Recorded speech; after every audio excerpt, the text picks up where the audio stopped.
Okay, Yep.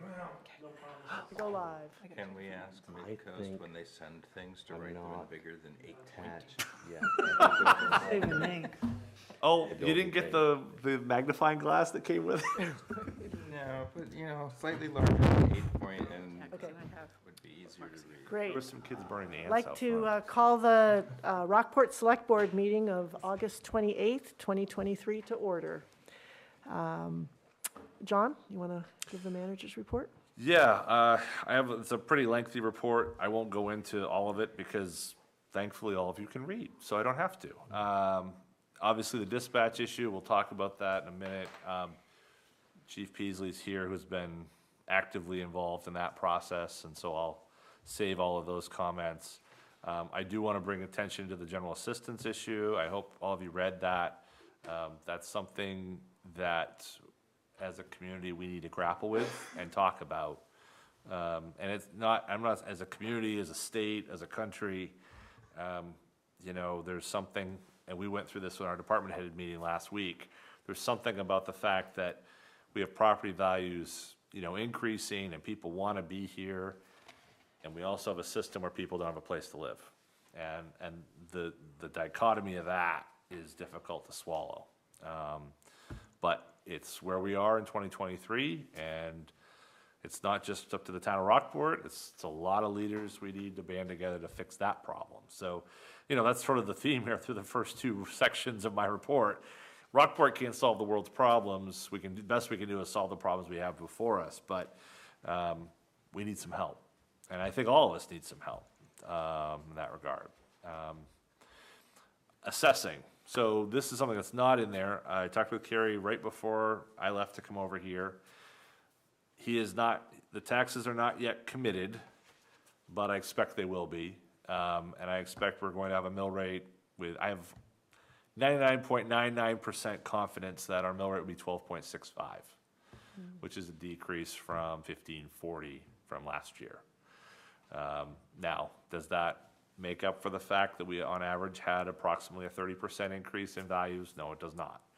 Obviously, there were increases, particularly at the county level and the municipal level, in terms of the budgets. But obviously, there's a visceral reaction when everyone had their letters of, oh, I'm up 40%, thinking their taxes were going up 40%. That's not the case. But obviously, there is an impact, and there's a lot to be known about that. There was a lot of people who went through the process with KRT. We have still a handful of people who were unable to either meet with KRT and meet with Kerry. He was really under a deadline, partly imposed by me, because we need to get these tax bills out so people can start paying. There are people who understand what their bill is, and by the time these bills go out and they're in our mailboxes, it's going to be about 6 weeks until the due date of approximately October 15. So it's really important that we get these out the door. People have been calling, they want to know, where's my bill, where's my bill? I don't think they're excited about it, but they certainly understand that that's, they need to pay. The other thing we're going to do is put an insert in the bill with information for how residents can pay if they wish. They don't have to, but if they wish to pay online, they can. And particularly for our folks who have timeshare units, where you're paying a tax bill of $13, $14. For those who live in this world, and I realize not everyone does, but anyone who knows how to get a QR code, there's a little QR code that will be on that letter. You can snap it and bring it up on your phone, and you can pay your $13 tax bill online without postage from Canada. And I mean, it's unbelievable what some of these timeshare owners go through to get those bills paid. And there's a volume of that which is just tremendous that our staff encounter particularly every October. So hoping to cut down that number, and also some people, not all, but some people like that option of having more of an electronic option. So And we might even encourage people to pay online. Absolutely. Across the board. Yeah, absolutely. No doubt about it. You can use your credit card, you can use a whole bunch of different options available. So it's a really great opportunity there. The only thing else I would just add, with projects going on all over, so if you read through there, there's a number of things going on, both buildings and grounds, public works. This is the time of year when things are getting done.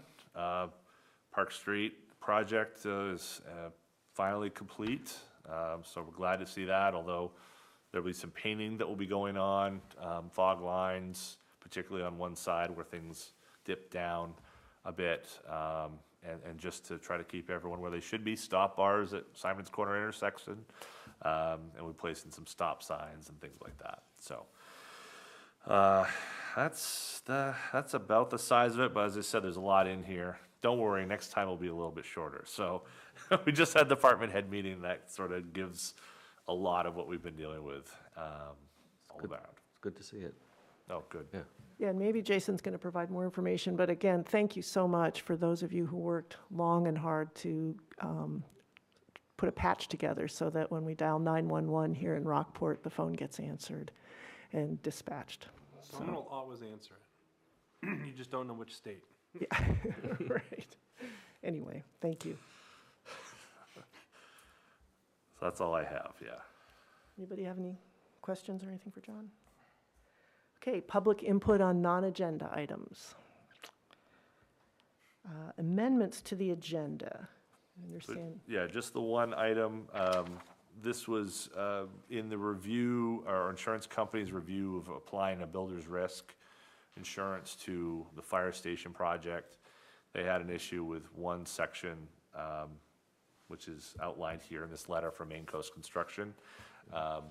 What their recommendation to you all will be is to delete that section, those sections of the contract, and simply strike through. So all that we required is a strike through and an initial. So we'd need board approval to do that tonight, so that's the only addition. So we'll put that under action items and do that. Perfect. Okay, great. Consent agenda is to approve, well, the consent agenda, which includes approving the meeting minutes from July 31, 2023. Do I have a motion? So moved. That we accept. Second? Second. Any discussion? All those in favor? Aye. Okay. First item, under the action items, act on tax lien map T02, lot A05-016. Again, both of these, in fact, are timeshare units that, Shock. yeah, right. Do we need to do these together? I mean, separately, I guess? I think they have to be separate, yes, they Okay. do, yeah. We'll just do it. Do we have a motion on the first tax lien map? A05016. I move the board approve tax lien map T02 lot A05-016 as presented. Second? Second.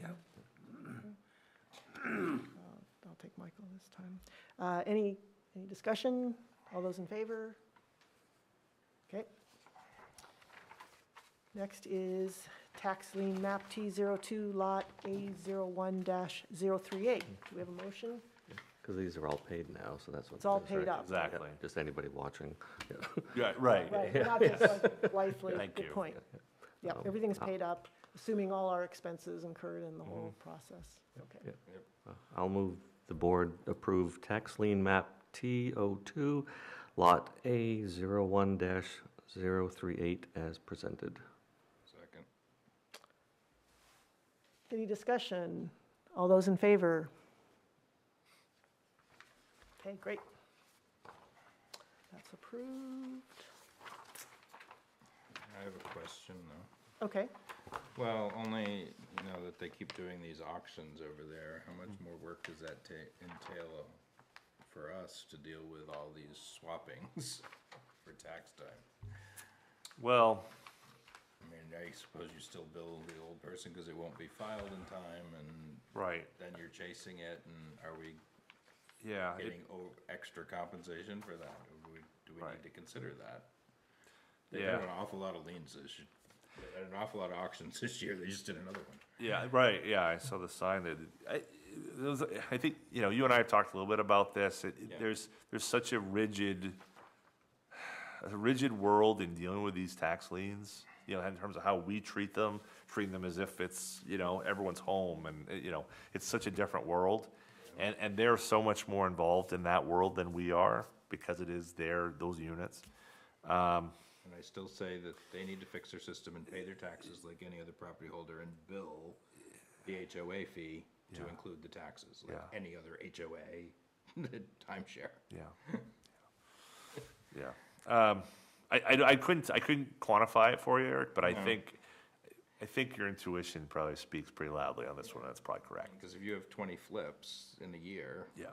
that they're auctioning out, that's 20 extra times.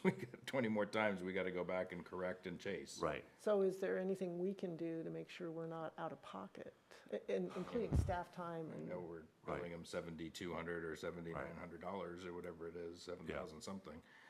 But For each one? no, That's the total? that's what Samoset pays us to do the Oh, tax to billing. just do the tax billing, but not the, Yeah, but if they got a bunch of flips, I mean, Yeah. I think next time we need to look into collecting extra for these when they do this kind of stuff. Because it's eating our time a lot. Well, I think and there was an agreement reached between the town and the timeshare unit, between Yeah. the Samoset. I know. But I want to make right sure around we're two- getting really compensated Well, for the- the amount Yeah, of maybe Well, that's it's what I'm time to saying. look at that, I don't, it's not so much about the money as much as it's about the time. Right. And that's time what I'm is saying, money, It's the time that but we're it's the time. spending. Yeah. You know, and the time, the value of time in 2018 is very different than the value of staff time in 2023. Right. So I think that's worth thinking about, into that. going back and talking about, is this really beneficial for us in any way? There's also, I mean, there's so many opportunities with technology too to do this, where it's not as manual a task as it used to be. And I'm not saying that as a task that we should hold on, but I'm just saying, there are ways anyone could do this, Yeah. even the Samoset, that would be Exactly. easier to, I still say we manage. send them the bill and let them figure Oh. out who to bill. Question for clarification. Yeah. Can you give a brief summary of what we're talking about? I mean, no, just kidding. I know it's got something to do with Samoset. Yeah. And The way their timeshares. tax bills go out, every unit has 52 weeks of sale time. Yeah, We have to bill 52 weeks for every unit to Okay. every owner. people. So Okay. 52 people could own that same unit, and we have to send out 52 bills for every unit, Okay. or up to 52 bills for every unit, and they don't include the property tax in their maintenance fees. They don't bill, Okay. instead of Samoset paying the bill, every little individual owner pays the bill.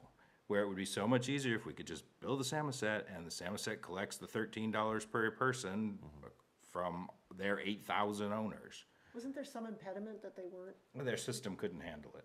Oh, well, okay, so, maybe it's time for a new discussion. okay. Put that on Yeah. your list. I just think it's a waste of time for our people. I would to be agree. Sending out that many bills. Yep.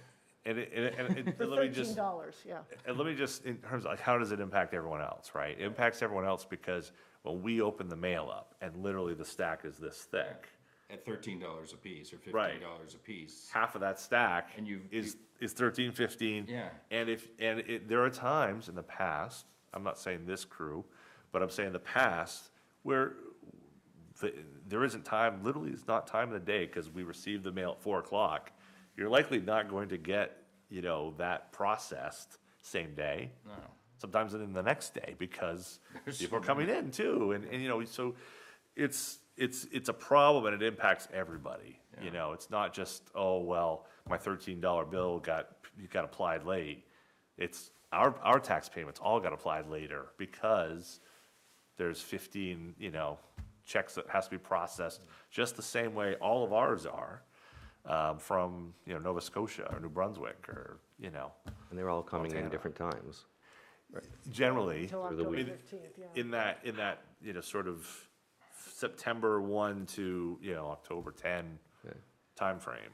It's, action-packed, yeah. So is that something we would raise with the Samoset? How do we, Yeah, What are the options on that? yeah, I mean, I think I'd like to talk to Liz and see if she's got some thoughts, but I think to go back to them and say, it's Yeah, not and what if it once there is a were. new streamlined way, for instance, where they could Mm-hmm. pay online, or there's an app that they could all just, Right, anyway, right. I whatever. don't know, we need to look at something though. Yeah, 'cause something to I reduce just, our, I don't think it's worth, $7,200. yeah, our, I don't think it is either. I mean, unless you think we're coming out ahead. I don't. No, in No, no way do we that's- come up ahead. No way. that's like 10% of one mean, employee. I mean, I know what my billing rate is, and it would take me a lot of hours to open that much Yeah. mail and process it. Yeah. Yeah.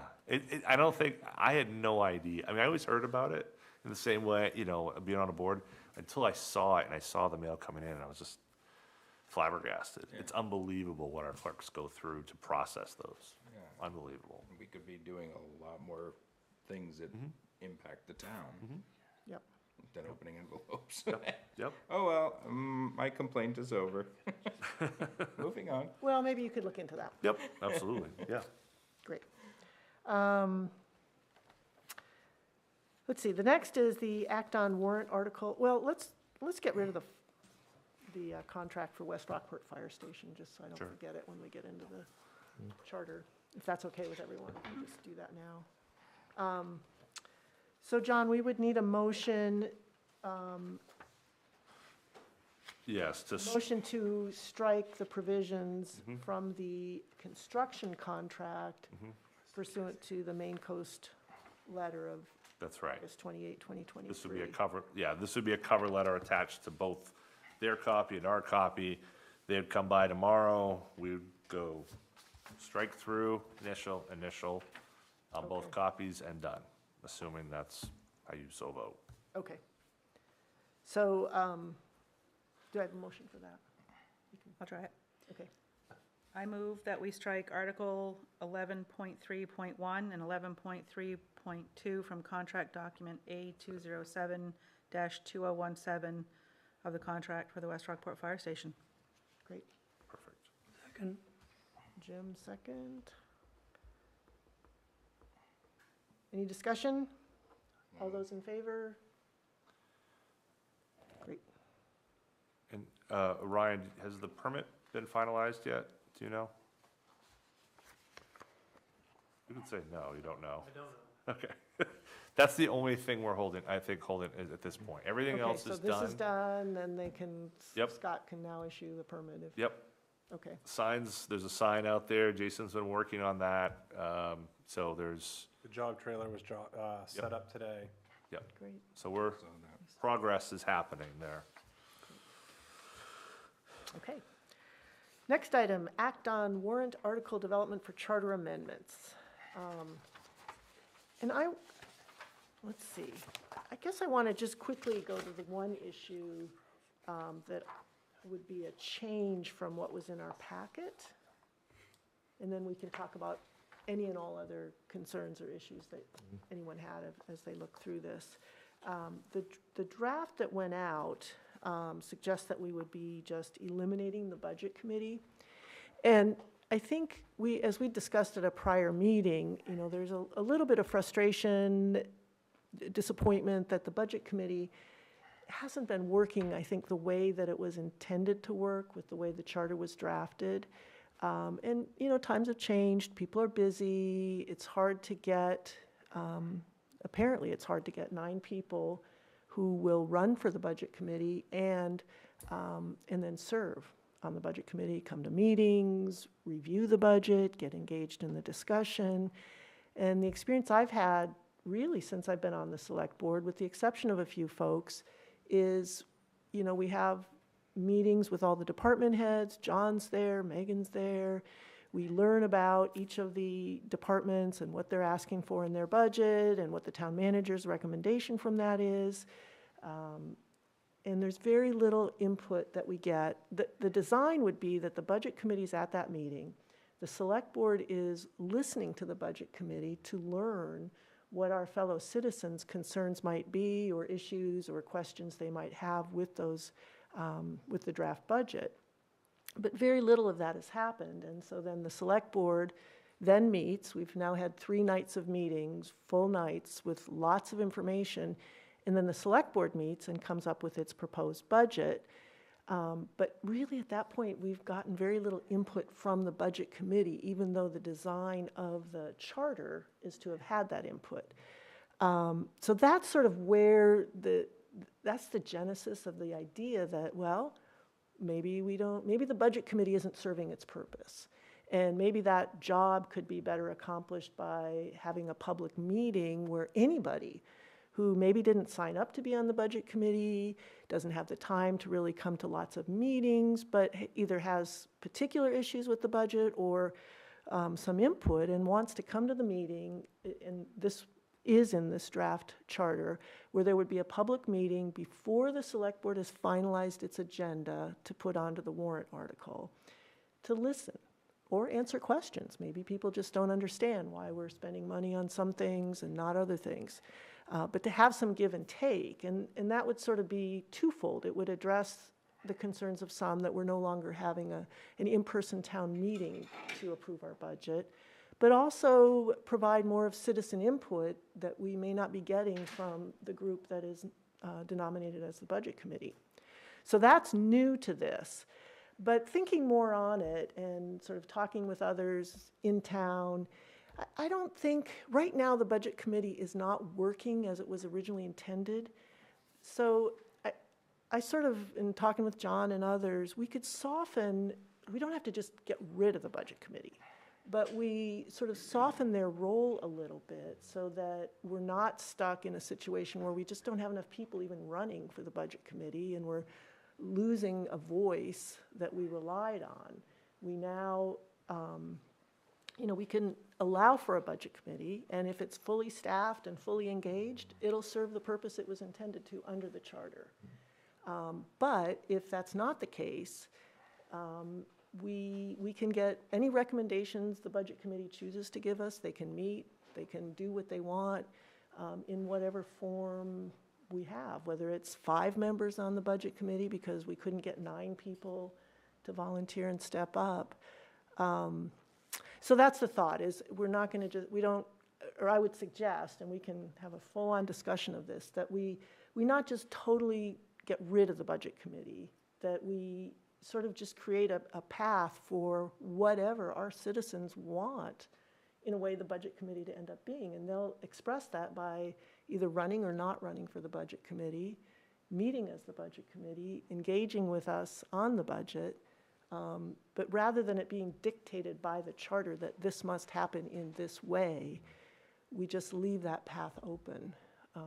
And my understanding from John is tonight we don't have to have exact language as to how we set that out, but that we, if we agree to some concept along those lines, that would be the important thing tonight. And then by September 11th, we would have the language that we would all vote on for the charter amendments for the ballot.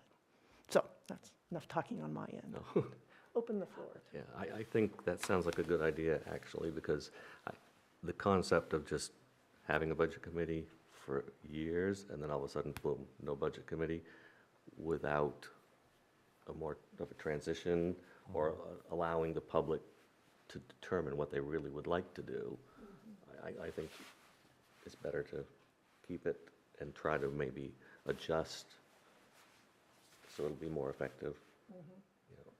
And in conjunction with that proposed, town-wide meeting in advance.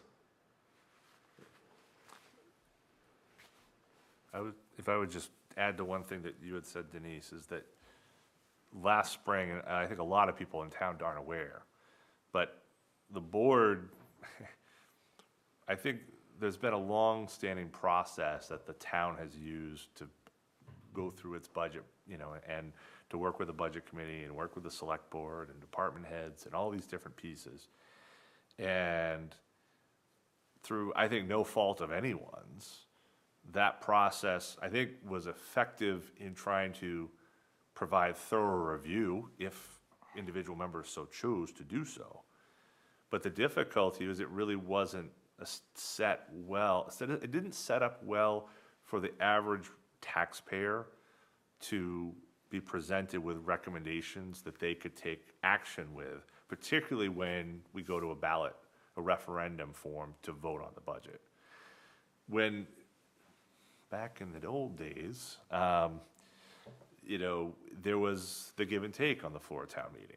And, well, I think we should cut 500. I think we should raise 750. I mean, it became, an auction of sorts in some cases. But there was that give and take. And clearly the framers of our charter were very much operating in that world. They weren't thinking of a world where we go to purely referendum forms to decide budgets. But that's really the world that I think we're headed in. I think other towns are also going down that road.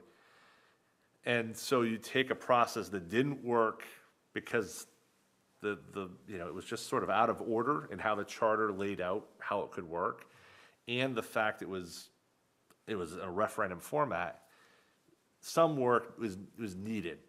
Apart from this issue of where the budget committee fits, I think more work was going to be needed on behalf of the town to prepare it, so that way, when that budget is at its end point and the voters have to make their decisions, you've sort of teed up that place for them to make a good choice, right? And unfortunately, I don't think we really were able to do that with the language as it sits today. So that, hopefully this gives an opportunity through that budget process to augment it, and whether it's a larger meeting, almost public hearing style, as the school does prior to a vote, or whatever it might be. I think that's a good thing. I had some conversations also with residents who have been very vocal about budget issues in the past. And, I just sort of gauged their thoughts on these things. How do you feel about the idea? They're not members of the budget committee. And I don't think that necessarily indicates that they're all people that you would all listen to. If they stood up and decided to impart some wisdom on what you heard on the budget, you'd say, yeah, that makes a lot of sense. And so I think they see a need for change and growth in how we handle this. Maybe it's not draconian getting rid of a committee, but there's a different way. So if this is an approach you want to pursue, we'll clean up the language, and then you'll have that it'll be in that draft warrant format that you'll be prepared to review a week before. Am I too loud? No. I was wondering if you were taking public comment. Oh, sorry. No, I was just trying to get Denise's attention. Oh, okay. Gazing into your eyes. Gotcha. Public comment will be fine in a minute. I'd like to just make sure we hear from everybody on the board, as well as on any of the other I'd like us to get through our discussion of the charter, and then if there's any public comment. So, all right, so that's the budget I'm committee. good on that, yeah. I'm good on that. Okay. Yeah, I like Jim? I mean, nobody's committing to anything other than this concept of we're not going to just X out the budget committee, but we're going to sort of soften the role in a way that seems, we'll sort of let our citizens decide how engaged they want to be on a budget committee or not. And I would think the goal would be to try to enhance the public's participation in this. That's always the goal. Putting it in a format that is going to be reasonable and workable Right. for more people that would want to come forward and say, I'm interested in this, I want to be Yeah. involved. I want to have a voice, yeah. Good point. How about the rest of the charter amendments? There's a lot of just it looks like a lot of changes. A lot of those are just cleaning up the language, being consistent with language uses. Did anybody have any reactions or thoughts on any of that? True confessions, I haven't read through it all. Okay. And again, nobody's committed to anything today. We'll be voting on it on September 11th. If there's something that occurs to you between now and a week before September 11th, well, which is actually like after Labor Day, because now we're on a 2-week, 2-week between the two meetings. So within the next week, if you read through this and see something that concerns you or that you want to modify or talk about, feel free to reach out to me or John. I haven't noticed anything. Okay, I'm happy with the budget change, so yeah, I think that's easier. I mean, it would, if we can get 5 people to run, then we've still got a committee. If we don't, then it's the public can, maybe that year we don't have a budget committee. yeah. You know, and I'm all for more people coming to a public meeting beforehand. Yeah, Before we go, yeah, hey, this is our budget that we're gonna vote on. I want people to come and talk about it. yeah, we want to hear from people. That's absolutely right. Okay, any public comment? I'll say something as a department head if I can, real quick. Yeah, great.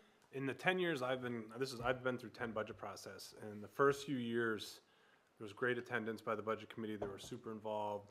And over the last 3 or 4 years, it's gotten to the point where, for department heads, it's frustrating. We have to come back and meet because many of the members weren't there. And then when they do show up, they're questioning stuff that they weren't for a previous meeting. So the attendance has dramatically changed. You have 2 or 3 people that are definitely involved, and the rest, the attendance has been, I would go with subpar. Yeah, So it's definitely changed in my 10 years of doing this. It was really good, great attendance, and now it's, I mean, again, you have your core 3 maybe, and right.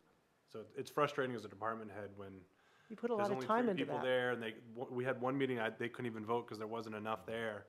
So we had to come back, and, you know, as department heads, you know. we And this spend is the all time in to the get it- evening on your. Right, Yeah. yeah, so that's my.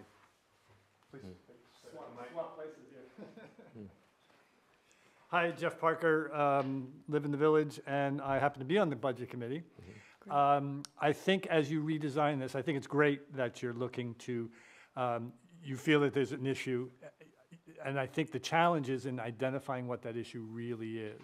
Yes, absolutely, we've had a rough couple of years where people haven't been able to make meetings, et cetera. There's an obviously steep learning curve, particularly for new people in sussing out, we get a book with 1,000 pages, and what does it all mean? So you have different individual reactions to that. But I think that the most important thing to concentrate on in terms of fixing something is to recognize that it's as much time as it takes. Oh my God, there's so much time involved with everybody. But what this allows people to do is to have another group of people that they trust. They may be 5 members of the budget committee, but one of them really resonates to a particular citizen. They say, well, if that guy has done all the work, and if that woman has considered all this and raised these objections, and in the end they say, 4-1 or whatever it might be, then I think that's a very valuable way of looking at it. It's not so much any ulterior motive, the budget committee will make things less, and the budget committee will make things more. The budget committee is another group of people that you can identify with and you can trust. And to that end, I think more and more of that is happening. People are staying home. People don't come out to the meetings anymore. To have a interim town meeting, if you will, a pre-budget commitment budget meeting. Yikes! Look at what it takes to get just the members of the budget committee up to speed. You're asking. I would love it if 100 people showed up, with inquisitive minds and asking intelligent questions. I think that's the tide we're fighting, and I think the recognition is the trust. Thank you. Thanks, Jeff. And as one of the maybe very few budget committee members who actually submitted papers and ran and was on the ballot, thank you for all your service. Joe.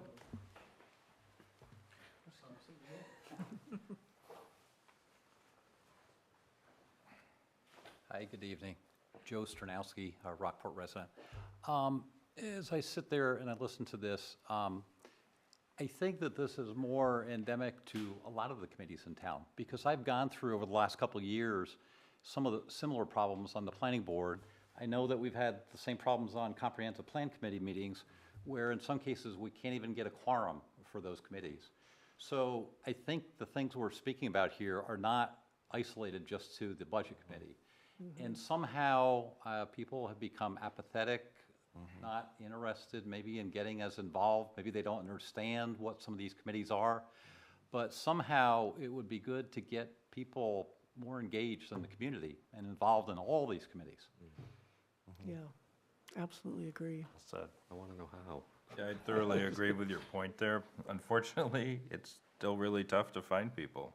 It is. You know, I We've ask had that everybody I challenge on know. planning board too, yeah. I've asked everybody I know, and everybody's like, I don't have time, I don't wanna be involved, I don't wanna do it. I have kids, I work, you know, there's always some reason. Yep. Maybe we have to start serving food. It I don't seems like know. it goes through cycles too.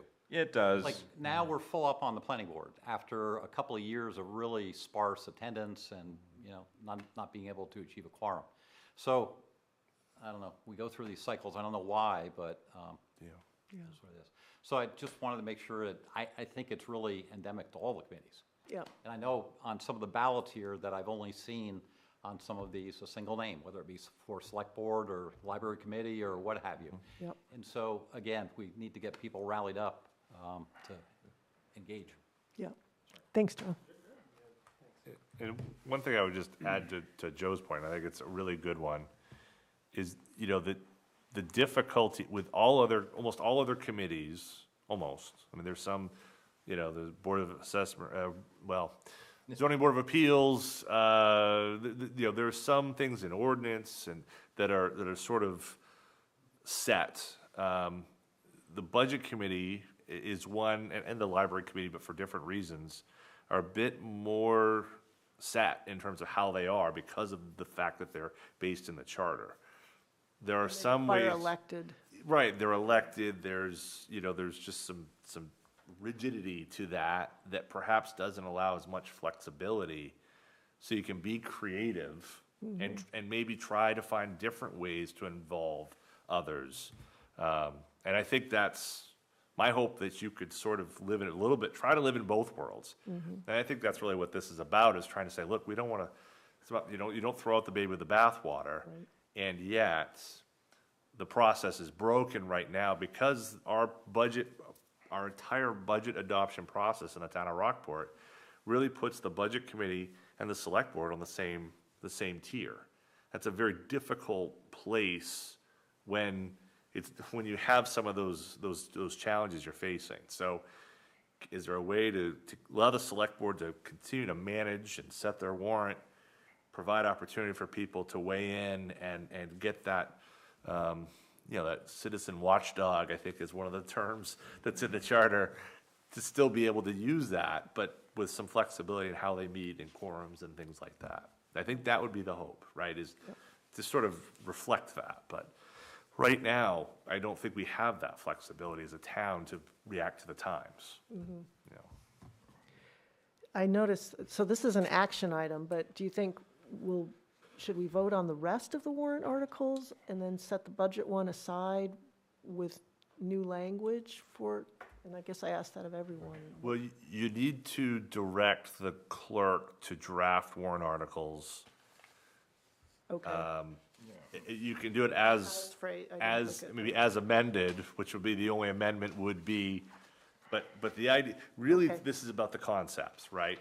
So there's 17 concepts on here. Do you agree with what the board is really asking is, do you agree with the 17 concepts presented that are on this I see form? how this is phrased. Okay, Yeah, and then from there, the warrant articles are drafted and the specific edits would go on. okay, so we could move the board to authorize the town clerk to draft warrant articles for inclusion in the referendum ballot as amended. And knowing that the concept of the budget committee is still something we get to review. Yeah. But there will be something we'll be able to have a week to react to on the budget committee question. Yeah, right, and there's 17 on this list. You could get this list next, you know, at your meeting on the 11th, you say, you know what, 5 of them aren't ready for prime time, we're just gonna run with the 12. You Yeah. know, you could pick and choose. But meanwhile, we authorize Liz to go forward. Exactly. Okay, So we Make can start progress. ordering ballots, Yep. frame the questions, all of that. okay, Yep. great. That So, makes sense. is there a motion? Who wants to do a motion? Who wants to do a motion? And if we added in the reason for all of this in the beginning with the multiple questions? Can we just say as amended? Oh, you I want me to think lay for that the- out? No, I mean, I that's don't think we gonna be need it on in there, our right? motion, but we would want an explanation. Oh, you mean, You know, the Yes. repetitive questions Yes. are part of, Yeah, they're in here. am I missing it? the last, Gosh, Eric, I worked so Eight, hard. seven to or get eight? those in. the last I'm 7 or sure 8 of they're them. here, I just didn't see We it. start, Yeah, Article 17 is the tax club, 16 is the foreclosure. Oh, okay. starting with Article Oh, 15 are 11. easements. Gotcha, okay. And 15, just, that's a little bit of a change, just so you're aware, because in case you do look at the two. The easements on Article 15, as drafted here, include those conservation easements and the utility And the easements. utilities. Right. So a year ago, we did, and somehow I missed putting that in the warrant Right, that we right. approved. Yeah, So that would be part of this as yeah, well. it needed to be, Yeah, so it, I do remember. yeah. Yeah, okay, I just, And by the way, quickly, because that reminded me, on the Budget Committee one, we will also have a new provision in there that if the budget is voted down on the ballot, that the town would be able to continue operating under the prior year's budget. So we're not Not sort of frozen. continuing it in a continuing essentially a continuing. resolution. Exactly. That's the word. Yep. Yep. So, okay, motion. Yep. I move the board authorize the town clerk to draft the warrant articles for inclusion in the November 7, 2023 referendum ballot as amended. Great. Second? Second. Any discussion? All those in favor? Great. Way down here. Okay. Next, discussion items. Knox County Regional Communication Center update. Let me start? I'll start. So the reason this is on your agenda, again, this is meant to be, I think, to address Rockport's concern at this point. There is a larger countywide concern that I think is evident when we talk a little bit more about what this means and what's been going on. But rather than invite the county commissioners in, or the county administrator, or the sheriff, or vice versa, and plus, this was supposed to be a relatively short meeting to sort of deal with these issues, wanted to keep this a bit of a smaller conversation. Channel 13 reached out today, and they wanted to comment. I'm like, okay, hold on. But we need it, but this is the first time this board has had a chance to talk about this issue since it sort of blew up in the paper. As you all know, I wrote an email to the 5 of you not long after this sort of came to a head. And I asked Chief Peasley to be here. Chief Gagny's been actively involved in this as well. But I was able to call her Jason to come over and talk a little about this, because he's been in the middle of as much of this as anybody. But both of them have been really leaders in this effort to make sure when there's a 911 call that any of us make, someone answers it and someone is going to respond. And unfortunately, I can't say about 2 weeks ago that I was certain that that would have happened at this point in time. So maybe why don't you talk about a little bit of the TikTok of what happened, a little bit, and just explain how we sort of got to this place. And then I'll try to add in what I can. So 2.5, 3 weeks ago, I was informed of the staffing level at dispatch. The current staffing level should be 13 dispatchers with a director. 3 weeks ago on a Monday, I received notification that another female dispatcher had put her notice in. Another dispatcher basically had applied for the firefighting job, so we knew that he would be potentially leaving, which brought them down to 4 dispatchers out of 13. I have been attending the executive committee, the KRCC executive meetings for 6 years. I'm now on the board. 6 years ago when I was there, we had started addressing the concerns of pay. One of the dispatchers has been there for 2 years, was making $18.60.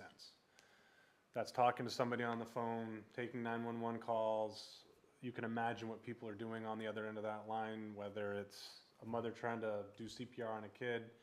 These people are basically the first line of defense when it comes to first responders. I mean, they are first responders. So pay has been a major issue. So I had asked for an executive meeting.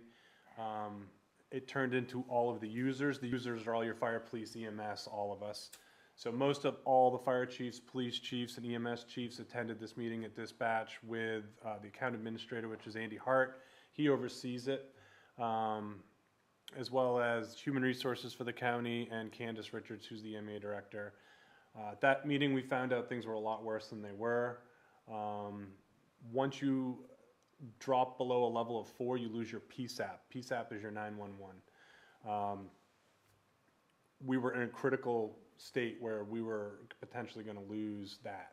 Meaning, when you place a 911 call, it would no longer go to the dispatch center here in Knox County. It would automatically default to Waldo County. Waldo County, it's the way the laws are written, they have to take our 911 calls for a certain amount of time and then potentially up to the state. So we started meeting nonstop. I've been to Waldo meetings, to their dispatch center meetings, to their commissioner meetings. We have been, as some of you may be shocked, very vocal with this. I've attended the county commissioners meetings. I've attended the county commissioner budget meeting.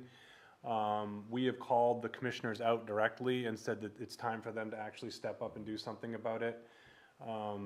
This is critical. This is 911. This is what people call for help, and we are basically at almost a failure for the county. Some processes were put in place. We had asked for immediate replacement of some of the supervisors, administrators to take over. They have put on an interim basis, we said for no more than 3 weeks, the sheriff himself, Pat Polkey, is currently overseeing the dispatch center. The problem with that is he currently has a jail that's down 2/3 staffing. He has a sheriff's department that's lost 6 people in 2 weeks. So he's already struggling on his side, and now we've given him another one, so we're hoping this is very short term. I have been on 2 different conference calls with commissioners that have reached out to me asking what's going on from our side of it. We have expressed all of our concerns. As of today, we haven't had any updates since last week, which is also a concern. We're not getting the daily updates that we were promised. The commissioners have not made any changes. At this point, we don't feel they've done anything to show that they're involved. We're concerned about that. We need a leader that's going to come in. We need some leaders that are going to get hired. There are some issues with the problem is the union. There's 2 dispatchers that are remaining that are in the union that are holding back negotiations. I believe they're working on a new deal. That's holding back a price point that we can set as the executive committee for new dispatchers to get hired in at.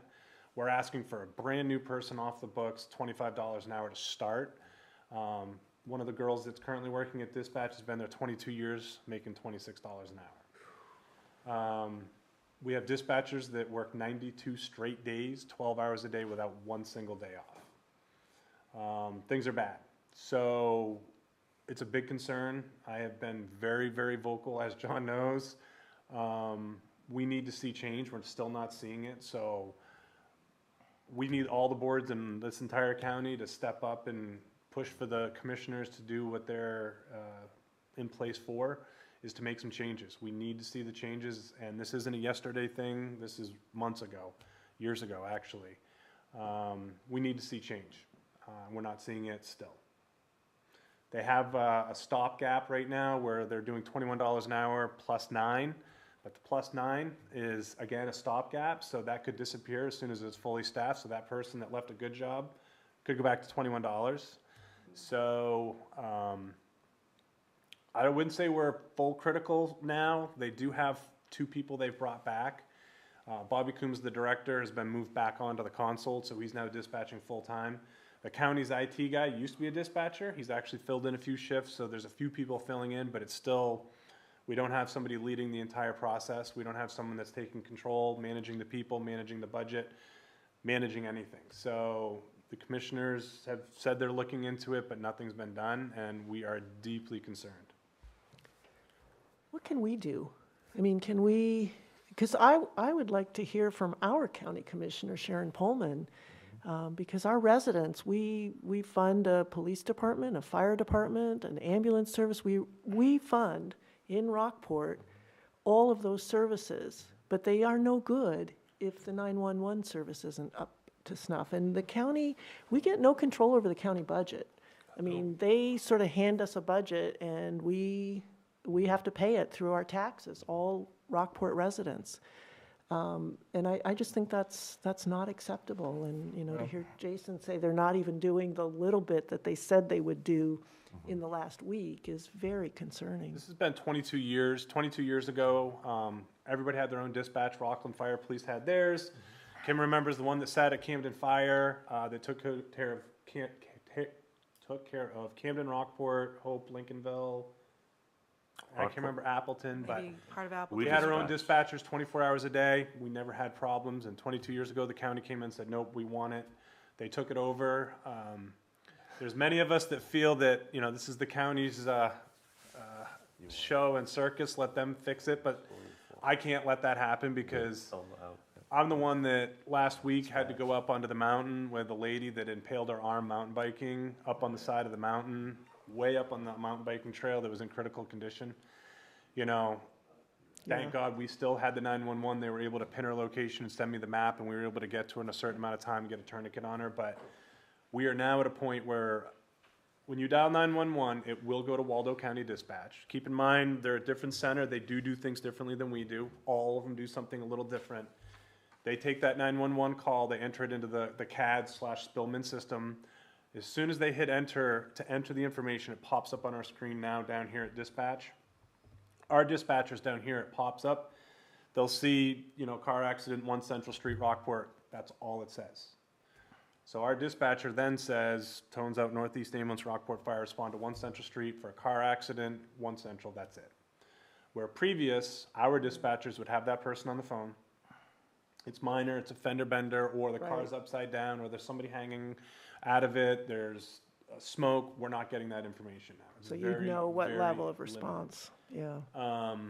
Waldo, this is not their fault. They're doing everything that they can. They're bailing us out at this point, but we're already seeing some issues with it. Chief Whitetalk just let me know that there was a call at 1 Rankin Street in Rockland. There's 48 units in there.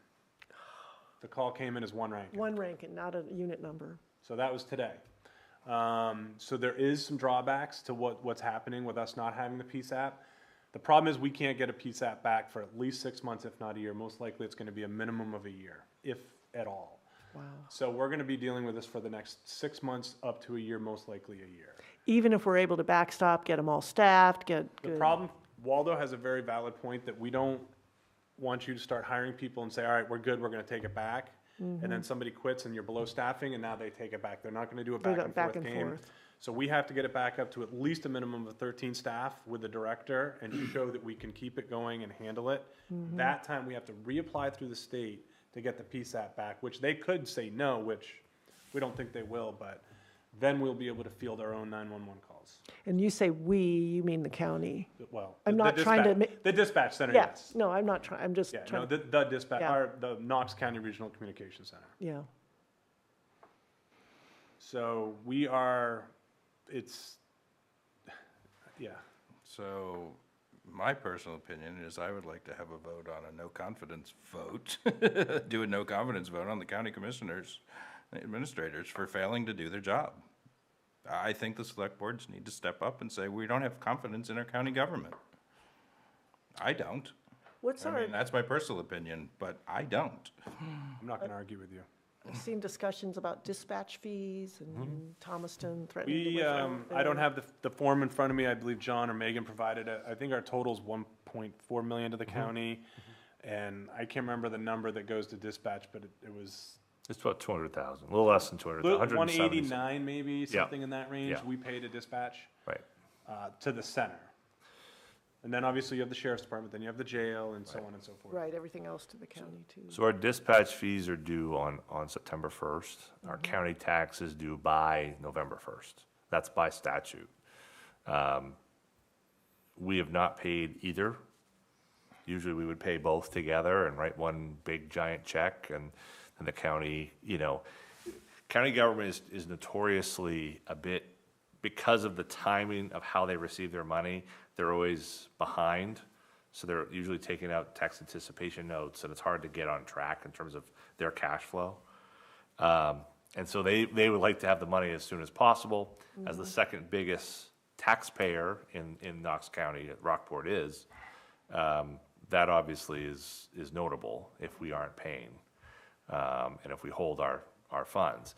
The dispatch center being a bit of a different, so just, if I could back up a second, the dispatch center, when it was created, the idea was that all these towns were going to benefit in some capacity by having one central place that all this is dispatched from. Right. There's a cost in Rockport, there's a cost in Camden, there's a cost in Rockland, and that's more than what the cost to operate the center, plus the technology changes, so forth and so on. I don't think anyone, when they were discussing that back in the 90s and so forth, ever thought that we'd be in a situation like this, where, you'd say, there may be an opportunity on Monday that no one's there. I mean, we had a meeting with, just, you all know because I emailed you this, but for those watching at home, we had a meeting where Chief Gagnon, Chief Peasley, we had Camden's fire chief, Rockland's chiefs, the town managers, and we met, and we were brainstorming, like, what are we gonna do? And one of the ideas was, well, how could we, break in and run the center ourselves? Right. I mean, that wasn't, we were like really like game planning that out, like how would that work? That's how dire this got. And there's a lot of technology that we've paid for there. I mean, I remember as a new select board member getting the tour and here's the bells and whistles, and this is the latest, greatest. The good news in talking with the commissioners as well as some of the entities involved, if it gets to a point, we will take over the dispatch center as Camden, Rockport, Rockland. We will work together. Chief Gagney's been involved in every bit of this, that we will go in and we will take the consoles if we have to. Mm-hmm. We won't be able to take the 911 calls. Like, that's just, we've lost that privilege for now. Yeah. Basically, we've been kicked out of that sandbox. But we can at least dispatch ourselves. The big thing for us is we know landmarks, we know roads, we know where things are. The very first 911 call that came in was for someone injured on the mountain. It came in as Mountain Arrow in Camden, which is just before Whitehall Inn, the drive up there. They weren't. They were up actually on the mountain hiking. So if that was us, though, and we had seen that on the map, we would have been able to say, no, this is where you need to go. So if it gets to that point, we have an option, but now you're talking fire chiefs, police chiefs having to leave their job to go down and help. So it's... Again, I wouldn't say we're at the critical failure, but we're still very, very close. Like, the county needs to do what they've been paid to do, step up and do their jobs. Yep. And fix this.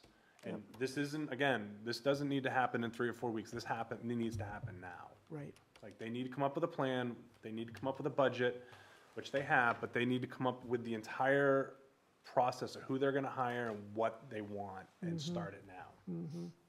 And even best case along those lines, they won't have their PSAP designation? I honestly will say it's going to be a year. I mean, the 6 month it keeps coming out there, but I do not foresee it coming back here for at least a year, which, if nothing against Waldo. Waldo does a phenomenal job, but the way they dispatch and what they take in and provide for information is night and day difference. Like I said, that lady that was injured, my firefighter, Mike Root, was still working there, stayed on the phone with her for 25 minutes.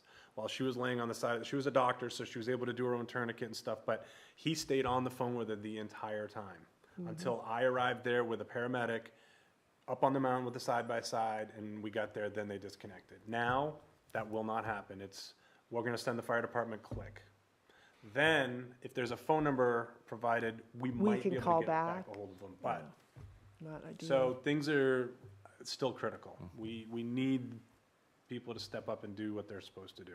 How does the payment work to Waldo County, if it does, or does it just get? So there was a contract that was agreed upon between the two commissioners on both sides. I don't remember the dollar amount. It was $400,000 for the total package, no? Well, There's a bunch of different pieces, because some of it's for technology. Yeah. Some of it was to get us through the end of this year, which is 4 months, but then there was another 6 months added on, so I don't know.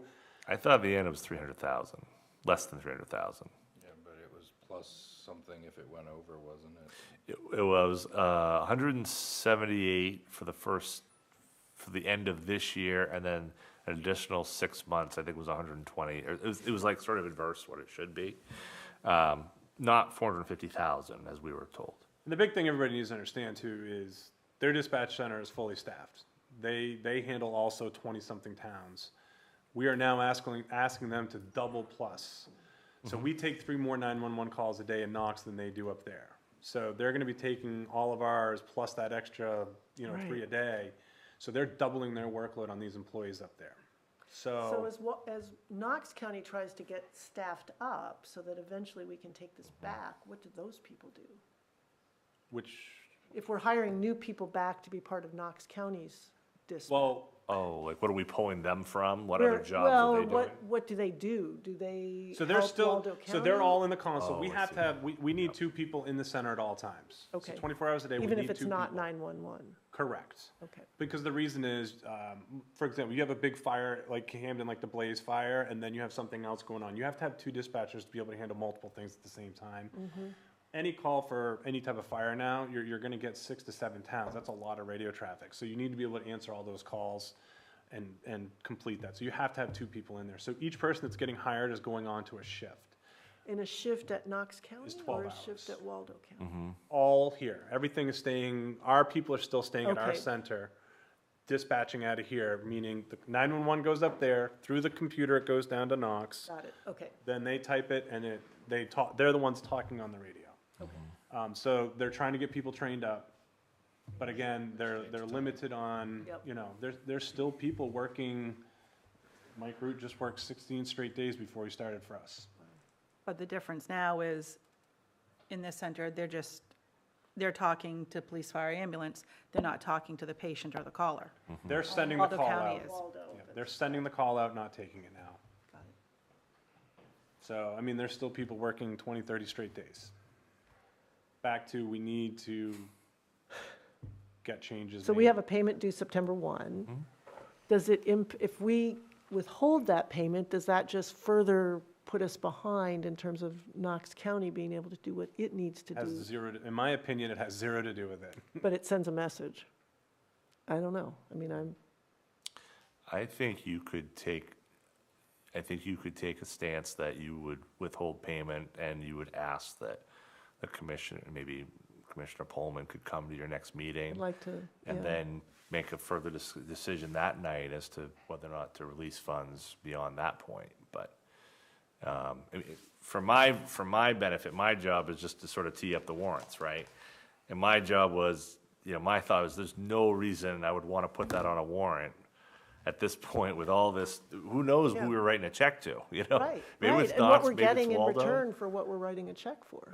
Right, maybe I'm writing it to Camden and We've Camden opens their already own. seen behavior on the part of our county commissioners in a realm that is nothing compared to the public safety risks that they're now posing to us. But we've seen this behavior before, where those the county commissioners have not been responsive to the needs of Rockport, Camden, Rockland, Thomaston in that particular situation.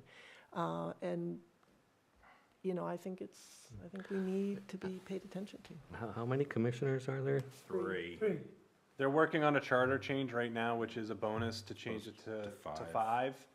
And they're also working on a change that would, right now, the county administrator is the only person that hires, fires, and does all that. They're looking to add another person that has that authority, so that there's more than just one Great. person that oversees it all. And the staffing levels dropped from, what was it? 13 down to, it was basically down to 4, with the director, who was actually moved back onto the radios to help. And that didn't happen in 2 months, right? Oh, gosh, no, it's. I mean, so we- they've been- They lost 3 in like a week in January, and that's when we expressed our deep concern that something needs to be done. It went from 7 to 4 in January. Yeah, 7 to 4. They were operating off of 4 from January or at some point late in January, let's say February through to now. August. My understanding. So if I could just, So- if I were looking at that, I would say, then you're in crisis. Oh, yeah. 4 I people mean, is a Something's crisis. very wrong I with the mean, work for like environment there, a if year that's what's prior to that.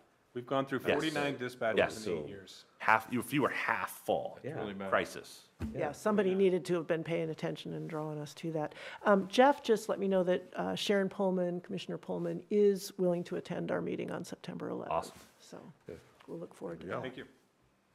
I do want to assure everybody in the community, though, that the fire department, Randy, and the police department, we are 100% on board with anything that needs to be done in the community. We're still going to respond as we normally do. We're going to do everything we can to get as much information. Nothing's going to change from that. There could be slight delays. We're not 100%. We haven't seen it yet. Our phones are available. If something comes up and you need to get a hold of us, call us. But from that standpoint, nothing's going to change from our side. Like, we're still going to do what we do. And I would, if I could just add to that, the other thing that's also happening is all of these chiefs, police, fire from all these communities are working together. There's a lot of reasons why, people say, oh, well, I don't want, this or that, and why it cannot work sometimes. But, I was sitting in a room with all these chiefs, and they're all just pushing the same ball up the hill, right? They're all working together. And, that's sort of the message I was trying to get across in my report. We have so much that we're facing, whether it's, shortage of people in the field for police, fire, and EMS. We've now add dispatching to that list, right? We've got all these challenges we're facing, and we're gonna have to do that together, right? It doesn't help that the county isn't pulling their weight on this, but I think we've seen that we can get a lot accomplished together. Now the question is, where does it go, right? How does this play out and so Well, forth? and I'm disappointed if they're not even making good on the commitments that have been made in the last week. We're talking daily. I mean, Randy and I, even on his day off, Saturdays when he's lobstering, I'm getting texts from him. Yes. So we are super engaged. Like I said, we've been to the commissioners' meetings. We have been very vocal. They know what needs to be done. We've made it very clear what needs to be done. Yeah. And we still, We haven't seen any action. I talked to the chair, Mr. Glazier, the other day. He called me on Thursday and asked to speak to me, and I told him the same thing. Like, you know what needs to be done, but no actions are being taken.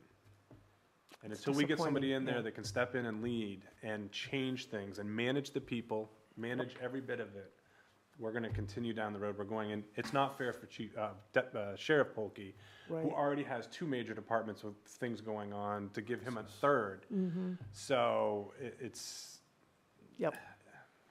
it's frustrating. And I mean, John knows when I come into his office, he can tell what's going to happen when I walk in. And like I said, I spent a week and a half. Yes. I did nothing fire department related but this. I mean, it was critical. Like, Yeah. we had to come up with a plan, and I still don't think we're Yeah, it doesn't we're sound like you barely- have a lot of we're barely confidence that, breathing. Our nose is barely out of the water breathing right now. yeah. I mean, yes, they found a few people, but we need some leadership in And- there. and it it's needs the to happen leadership that's missing. immediately. Yeah. Thank you.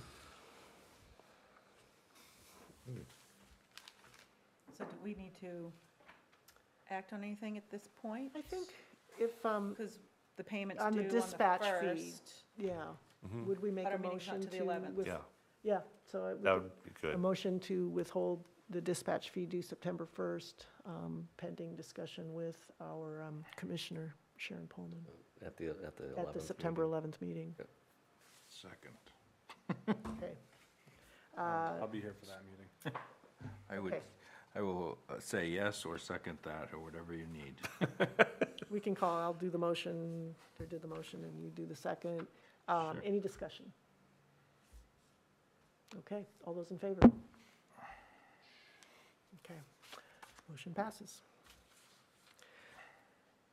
Jeff? I'm wondering, and I don't need to be a conduit, but, and I don't need. Would you are? Sharon's been messaging me, so there's Yeah. this whole thing. I think, can I just say one thing to the board? Absolutely, yes, please do. This is important. You can come up somewhere. Thanks. Jeff Parker as a conduit for our county commissioner. She certainly is willing to meet here, and she was not notified of tonight's meeting, so she would have been here to help clarify anything if she had known about it. Well, it is a public meeting. No, it is a public meeting, The but, agenda was posted. okay. Sorry. This is what I didn't want to get into, but Yeah, anyway, no, I the tenor of her Good faith here. messaging is that she, like everybody else in the room, is trying to do everything she can, and just wanted to have a reminder of that. Thank you. Appreciate that. And obviously, everybody is working very hard on this, because I've been inside those ambulances. Right. When I didn't have much control about anything. Yeah. So, we all understand that. Thank you. Yeah, and thanks to Commissioner Pullman for getting in touch with Jeff and addressing this issue, so we appreciate that. And look forward to September 11th for more, unless we need to do something any sooner. So just, if we need to get into emergency session or do anything else, we'll be ready. Okay. Next is discuss parking traffic ordinance amendments. So, this was something that I think was discussed by the board last fall at some point. And has been discussed, It's been discussed and the been last 3 discussed. years, really. Yeah, yeah. And there was some hesitance on Chief Gagney's part, because he felt that there were some changes coming in terms of new businesses opening. Obviously, the hotel has a big impact on parking, and there's an expectation that that will impact Central Street. But through that process, really the concern was, from my perspective, is that the last time that the parking ordinance really had an update was several decades ago. And rather than jumping into something that's a bit more specific and to tackle policy concerns, I think really the thought was, let's update what we have. Let staff go to work on that, and that was sort of the direction that the board had somewhat given me, and then I passed on to Orion and Chief Gagney. So last spring, they tackled this project, and this is the result of their efforts. Tonight is not intended to be a time when you have to vote on this. It's really intended to be a time to ask questions and learn more. And if you're so ready to take action on September 11th, you could. But this is really meant as a starting point rather than anything else. I think the effort is just that, and I think that the parking and traffic ordinance requires more of a continual update than the town of Rockport has given it over the last, let's say, 50 years. So, there's 100 different ways to do everything. I've heard of more different ideas of how traffic should move in the village in the last 2 years than I'd heard in the last 43 before that. But there's thoughts out there, and there's some radical ideas, and there's some less than radical ideas. Really the thought was, this isn't the time for that. This is the time to just simply put down on paper things, we know them as they are, and to deal with that. But then prepare ourselves for something that's a little bit more. And as you all may know, or all of you know, but certainly those watching, there is this VPI task force that is looking at not just this issue of parking, but in a broader sense, traffic and movement through the village. And undoubtedly, those efforts will culminate in recommendations that will affect this ordinance. But again, we're not at that point right now. So, Ryan, is there anything else that maybe you wanted to say in terms of the effort you guys put in? So when I met with Randy to discuss a lot of the enforcement aspects of it, his main point was, we can't uphold our ordinance because it conflicts with the state stuff. So you'll see a lot of redactions, and then that's the first to follows Title 29A. So what that is there's a conflict in there with something that the state says, so we're just redacting that and just says follow 29A. So this document's gonna get consolidated quite a lot. And then the only one in there that, so I worked on Schedule A, so that's the rider of the parking regulations. I worked on that with the planning board, just to kind of have another set of eyes since they've kind of reviewed some of the site plan applications, and we can look at parking in general in the downtown area. And pretty much what we came to was if it's not posted, then you can't enforce it, but we do need to have posting. And if there's not posting and there's enough parking, then you can park there. And we looked at it from, should it be a road width thing, and then should it be this? But then it comes to who's gonna measure it, and we gotta get someone out there to measure it. So really it comes down to posting. So having And could you signs available. have, because that language bothered me a little bit, that basically said, you know, unfettered if there's no posting. There should be some, like, posing a hazard or, you know, Well, sure, I mean, there's gonna be, you know, the stripes, so if there's, you know, the white line striping, the fog Fog. lines. So if there's enough room for you to park there, then that should be fine, but obviously if you're over that, you're probably gonna get a ticket. And okay. that, I think, would default to the state regulation of not parking in that particular area, unless So it's even some if it's not temporary- posted, if you're not within the white lines, okay. And this is something, I think, just to clarify, both for me and everyone, this is something we can do. This doesn't go to the voters. This is an Right. action that we can modify, edit, and, It's one of the few ordinances that actually the select board has the authority to do. to take action on themselves. So, under your Schedule A, under B, I think you need to take off adjacent to as well as striking out the word the post office. Where are we? Under the Schedule A, letter B. The one that's marked out, it says parking I is don't know banned the on either number, side but of it's Summer after- Street. Yeah, That one's removed. Just after these. huh? Oh, That's just gone, right? redacted. After the That, street. that's being deleted. Does yours say, look at it Is yours structural? not marked out? Oh, you're online. I wonder if it didn't show up online. All right, the only thing that's marked out on mine was the post office. Not That's the why I was parking gonna is say- banned on either side of okay. Summer Street. How about, so maybe this Yeah, isn't here. accurate. Okay, yeah, well, it wasn't all crossed out, that's all. Yeah. So no, on I- 3042, that- that's up the way at the beginning, 3042. It says, yeah, see, you crossed that off, not less than, okay. Yeah, they're just not crossed off on here, so forget it. Okay, yeah, so maybe the online version is not showing all. Well, this is what was emailed, so maybe, It's just parking Yeah, yeah. regulations. yeah. oh, page 87. about The three- emailed one? That's the one I opened, but. Yeah, it's not showing them crossed out. Yeah, so the parking is banned on either side of Summer Street except for the designated spaces adjacent to the post office. That one was deleted.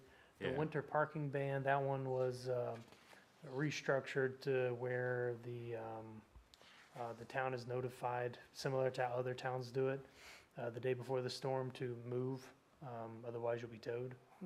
And then overnight parking, there's some addressing on how that's handled. Pretty much if there's, so overnight parking is allowed on Marine Park, Kramer Park, or on the east side of the harbor with permission and permit from the harbor master for a fee as determined by the harbor fee schedule and paid in advance. Vehicles be towed at Is that a owner's new expense. concept, the idea of getting a permit with a fee? No, it's No. not a new, it's not No, a new we just concept. We haven't, have never done it, Never really. we haven't really enforced it. publicized it in that way. yeah, because But right now it also- just says you just need the permission of the harbor master. Well, to in park the overnight. ordinance, But it's- the marked out version was $5 per night paid in advance. And so now by wording it this way, if the harbor fee schedule, then the harbor Right, master yeah, and then you their don't have to go efforts back and and change it, as our budgets change, it's easier to change that. absolutely. Then I like the overnight, 40-mile-an-hour speed limit on Calderwood Lane. Yeah. That'll get everybody excited. yeah. Something's wrong there. Then we added language, overnight parking of occupied vehicles is not permitted on any street or municipal parking area in Rockport. Police chief agreed with that one. Charter bus parking, currently we didn't have anything in there about charter bus parking, but not allowed without prior approval from the town manager. and then access at Marine Park. There were a lot of complaints that came in about the charter buses in the Marine Park, so if they wanted to go down there again, they'd have to get approval from the town manager. Okay. And then the public landing parking limit, that had a 2-hour limit, we just deleted that because then again, you know, if there's a sign, then that determines what the parking limit is. And So- then, Back to the charter buses, they can't go down the Marine Park at all? no, they just have to get approval from the I town see. manager. Advance approval, so they, Yeah. So that really just kind of limits how many maybe, or there's like an actual discussion with Yeah. what they're doing. I think the biggest issue is the scheduling and us having a schedule and then expecting, oh, there's gonna be a bus coming in this time. Like, I think there's a way to manage it a little bit better than we have. Because, yeah, I mean, having a schedule of that would be extremely beneficial for, Right. like, our smaller, like, businesses. They could say, oh, there's a charter bus coming, I can Yep. capitalize on that. So, and then there was another line F, the parking time limit on, and then there's a slew of items that just limited it, but it made a reference to Penobscot Bay Ice Company building. I don't know where that is. No? 18 Central Idea, Street. Kim? The old 18 Central. Well, I know it now, but at the time, I'm like, I don't know where this is. And so anybody else reading it, they don't know where it is. So So What did It's got what an did it idea. say? Penobscot Bay Ice Company. And, oh, The hotel is. yeah. So, you know, that got well, there deleted. is still a Parking time, Penobscot Main Bay Street, Ice Commander Company, it's just Paschal. not there. Yeah. Oh, yeah, Mr. Lorenzen would come up and down the street and mark all the tires. That's right. Oh, yeah. And then the other big one is on-street parking locations will be posted and striped as deemed, as determined by the town manager. So, and then, The parking ban is also somewhat of a new thing. I mean, you see that a lot of places, there's overnight parking ban.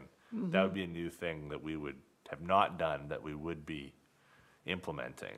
You know, hey, tomorrow there's gonna be a storm, so Right, that's not something we've done. We've sort which is of, really important for our snowplows, really. don't you yeah, think? yes, absolutely. People are less aware of those Yeah. things. I'll let John We talk. did have a parking ban. We did, but we didn't have it, we have a parking ban November 1 to, I think it's Yeah. May 1, but we didn't have, so there is no parking ban unless the This town, is a storm coming. yes, we, Okay. so to denote that happens, you know, power. This says there's a parking ban, you're deleting it. Right, well, we're making it occur only when there is an event. So if there is a storm event, there is a parking ban that day, but not the next day when it's 45 and beautiful. So the parking ban that we're basically setting up is so that it's on an as-needed basis as opposed to a flat all the time, overnight, don't even think about it. What was wrong with that?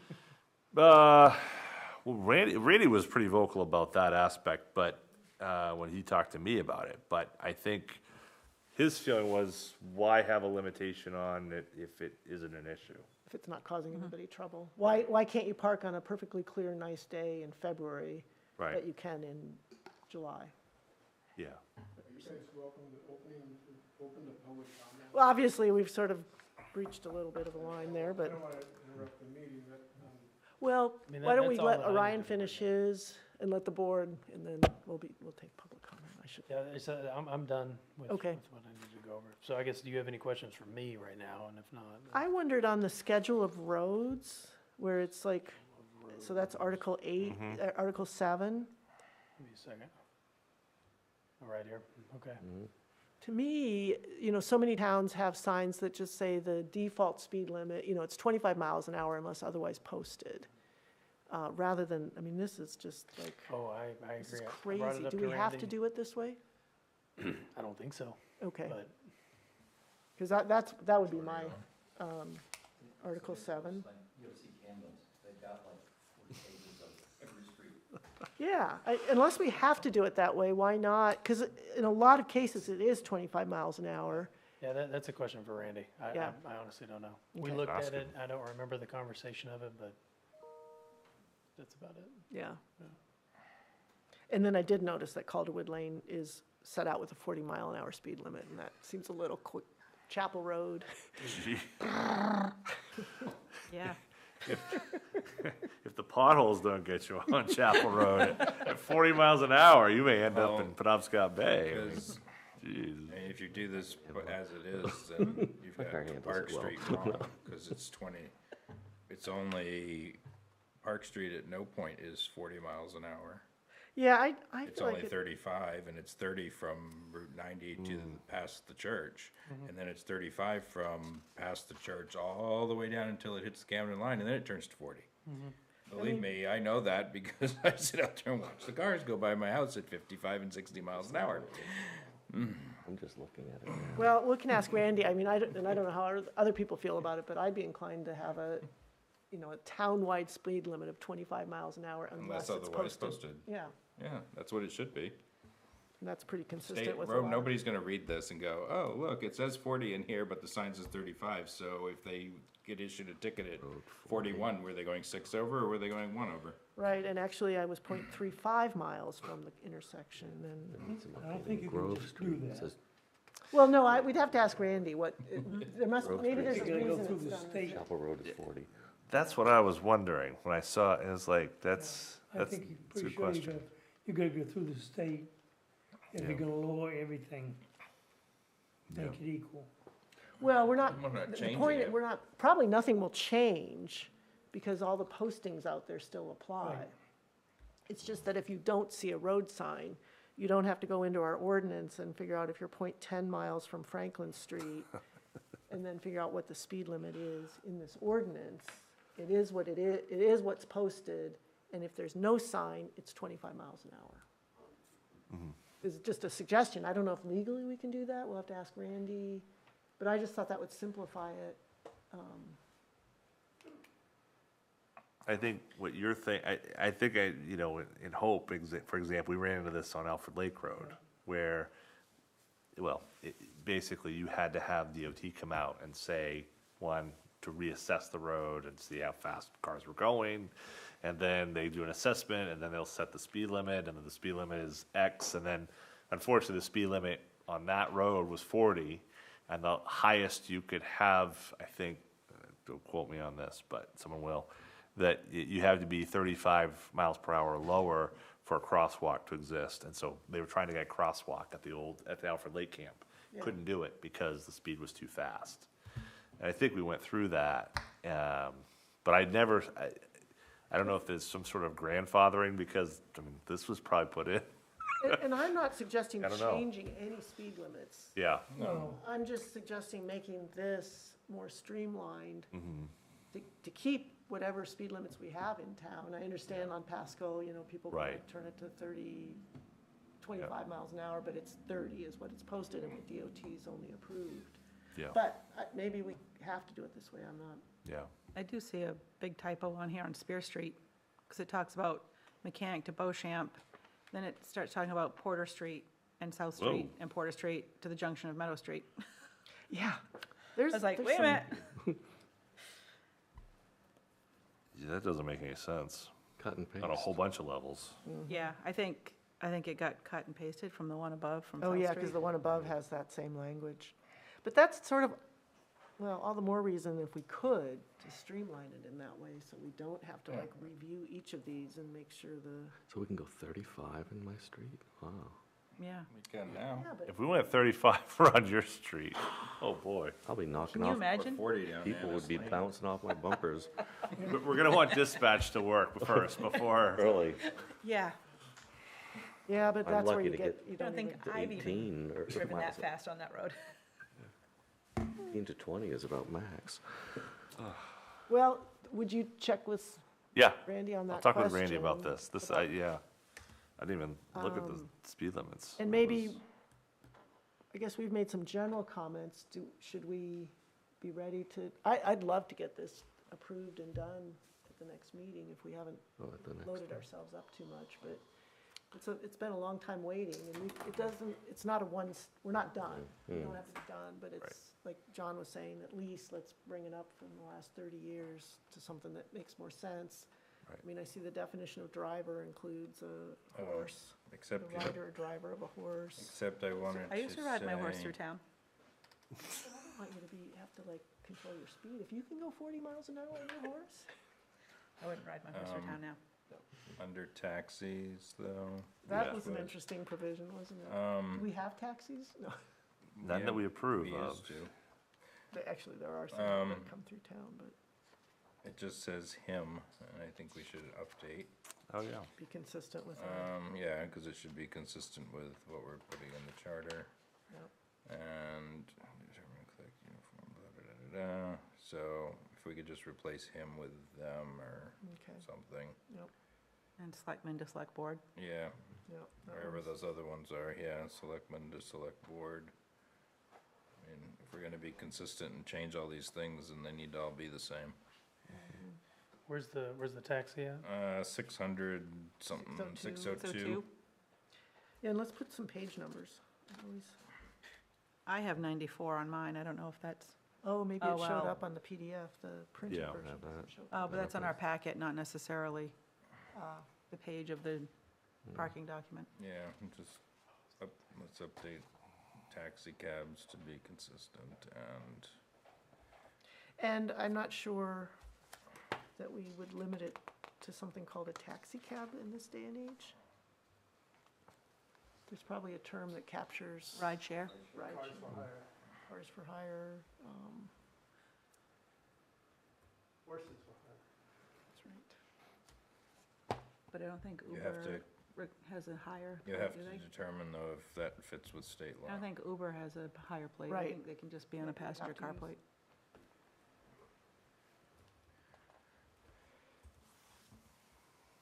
Oh, every vehicle used or to be used for the conveyance of purposes from one place to another shall be deemed a taxi cab. Okay. But it may not fit state law. I mean, this is the language already in here. I know, but Oh, I'm saying even that the might state not. law has different meanings of ride share versus taxis. We'll look into it. Yeah. I'll look into it. I know, I'm just saying, we have to confer that is correct. And we might as well make it a $30 fine if that's the right number for, so do we keep do we keep That's a Randy question. parking fine money? don't I know. ask only I think because the parking fines we keep, and I know there were some Moving. other fines that we don't keep. speeding fee. Right, moving violations we moving, don't keep. but if That we can goes keep to the state. parking to at least help pay for the enforcement. Yeah, And I still don't understand that one. How we have, Why No, we how can't this- keep Why the something. state Oh. gets to keep, yeah. they require us to do it, they upgrade the technology, we have to pay for it with our tax dollars, and then they get the fine. Yeah, that's something wrong with that picture. It's fair. That's fair. So we're subsidizing the state so that they can collect speeding ticket money. Right. Which ends up disincentivizing us to enforce our speed limits, which creates a Right. public safety problem, more calls to police and fire. That's right. Check, check. downward. Yes, so the newspaper can please publish that. Okay, anything else on, They, well, they would like to speak. They would. yeah, and I think nothing, in the next week or so, if you see other things in here, Yeah. just submit them to Orion. Yeah. Is that okay with you? Okay, John, fine with me as long as- public comment. Yeah, you gotta come over here, or Jeff's gonna get to you. We don't want that. We'll protect you. Hi, John Veman, resident of the village here. I have a couple of questions about, one is, what is the process that we're going through here? Are you guys going to review this and then vote to approve essentially what's there at the next meeting and allow public comment, or how is this all gonna? Our intent would be to, make changes that we've talked about here, any changes people come up with in the next week, have a draft that would be in our select board packet for the meeting on September 11th. And our intent would be to approve that at the September 11th meeting. I don't see a problem with receiving public comment if you think what we're proposing would could be controversial. Well, I think, again, what really jumps out at me is eliminating that winter overnight parking ban in winter. I mean, to me, it's not, you know, we can say we're plowing the roads, but, you know, the street I live on, if you leave cars on both sides of that road, there's nothing that's going to get through when you're during the winter. Even The if it's snow not doesn't- actively snowing, just the storm's over, but you've got a doesn't snowbank. go away, and, you know, it piles up 3 feet high, you know, so I don't understand what we're doing here. That's a public safety issue of a pretty significant magnitude to my thinking. That's a good point. Especially when you factor in, all right, you factor in people that don't live here who are renting facilities who don't know about where to park or don't have the space to park, and they go on the street, and it keeps happening. So, and they're parking on both sides. And to me, I'm going to bed at night hoping, I sure as heck hope nothing's going to happen tonight, because a fire truck's not going to get through on that street. Do we ticket cars that park on the street in the winter? Overnight? Or anytime. Right. I My mean, I sense think- is we haven't been I don't enforcing think, anything. I don't think we're actively looking to We don't enforce ticket. in that way, no. Mm-hmm. We haven't ticketed actively since So, Ernest Lorenzen was Exactly. walking the beat, you know, in the 90s. so I bring it up also because, you know, with LD 2003, we are now no longer allowed to require off-street parking with accessory dwellings and, you know, various other things. So where are they going to park? They're going to go right on the street. So we're looking at the prospect of even more cars now wanting to park on the street overnight in winter, when we don't have the full, you know, we don't have the shoulder to park on during winter. It's pretty basic. So I would encourage you not to mess with that particular ordinance, part of the ordinance, until we've got a better plan. And I'll let Joe take it from there, because you'll probably talk about the width of the road as a pretty important factor on parking. Well, that makes sense. I mean, I don't. Yeah, because it's I mean, not there's- just the night that they're plowing, Right. which I hadn't thought of. Yeah, I initially, had been but thinking yeah. that, but I appreciate the point. So can I ask you a question about that? So right now, as it stands, John, the idea is that from November 15 to April 15, there's no parking allowed overnight. That's sort of that 6-hour window is sort of the only, the only thing we do in terms of limiting the parking aspect during the winter. I think, I look at this when I read this and I say it's even more focused on trying to keep people off those streets, like your street and others. I mean, there's certainly others that are tight in your neighborhood, I mean, up and beyond as well, certainly. Is your sense that by limiting that to that 6-hour window is a better aspect, rather than saying, there's a parking, this is a big storm, really stay off the road? Is it the inconsistency of it that's troubling, or do you think it's the issue of the fact that it's uniform, the uniformity of that 6-hour blanket, get off the highways? Even though all day long you can be. You parked. could, Yeah. yeah. I think I understand. Do you think where I'm going? Fire away. Long way around the block, John. Well, if there's only parked in the way, we'd get around fine, right? So, At 2 PM, you could have 2 cars parked against snowbanks and no fire Exactly. truck can get through. Conceivably, but at 2 PM, those people are somewhere within range of, you know, Yeah. yell and scream, get your car out of the way. okay, When they're parked at night and they're allowed to stay there overnight, they stay there multiple days. Or, you know, they could conceivably, and so Okay. it's just creating a guaranteed bottleneck. And there's no way, I mean, I know the situation right now where cars parked on is not being used because somebody just left it and they went on a trip somewhere, and it's just sitting on the street overnight. If this were the middle of winter, I'd be really worried about that. right, absolutely. Yeah, It's no, it makes not sense. necessarily a problem, because you can probably maneuver around it now, but if there is a car parked on the other side of just my street, and Yeah, streets all around me, as you've indicated, yeah, Nobody's gonna get through. And I don't want to steal Joe's thunder on this, but we do have a number of streets that are very narrow. Sorry if I'm jumping on it at a time, but it, you know, they are very narrow, and there are particular situations where, you know, even when it's 70 and beautiful out, you're getting through and you're, you know, I don't know if I'm the only one, but I don't breathe when I drive by those cars and you know, so to that point, Well, you know, there's- we could talk about that problem Yeah. too, but this one is pretty Yeah. straightforward. During winter, it's, yeah, that having that ban in place was really important to me to get the road cleared Yeah. in front of my house from a safety standpoint. Once I notified a new owner, said, you may not be aware, but you can't park on the street overnight. Oh, okay, and got it out of there, so. I would like to be able to keep the roads clear when we're clearing storms from a storm event, but to me, those don't necessarily have to be in conflict with You each could have other. both. You could have both, right? Make sure we get the storm day protection. Yeah, I think you're encouraging the problem because somebody could park their car on the street. Giving you what you want, keeping the overnight ban. Right. That's what I'm hearing John Right. say. Both of you can be right.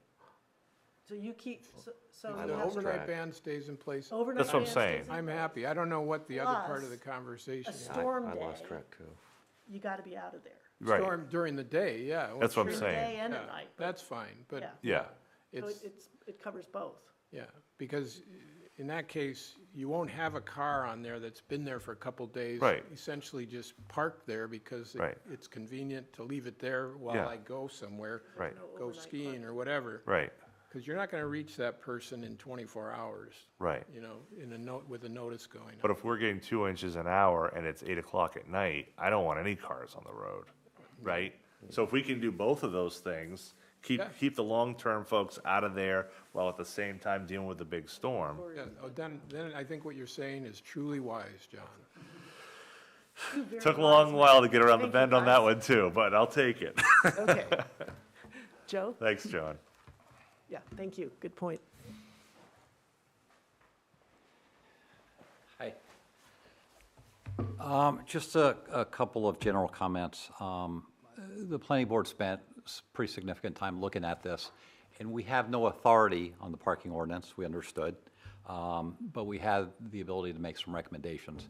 And because we see some of the property developments and things in the town, we felt that we might have some reasonable inputs.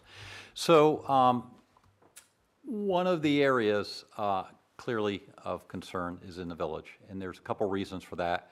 One is that there's a lot of development, a lot of cars, a lot of people from out of town that maybe aren't familiar with where they're able to park. And there's still very narrow streets from the old village here.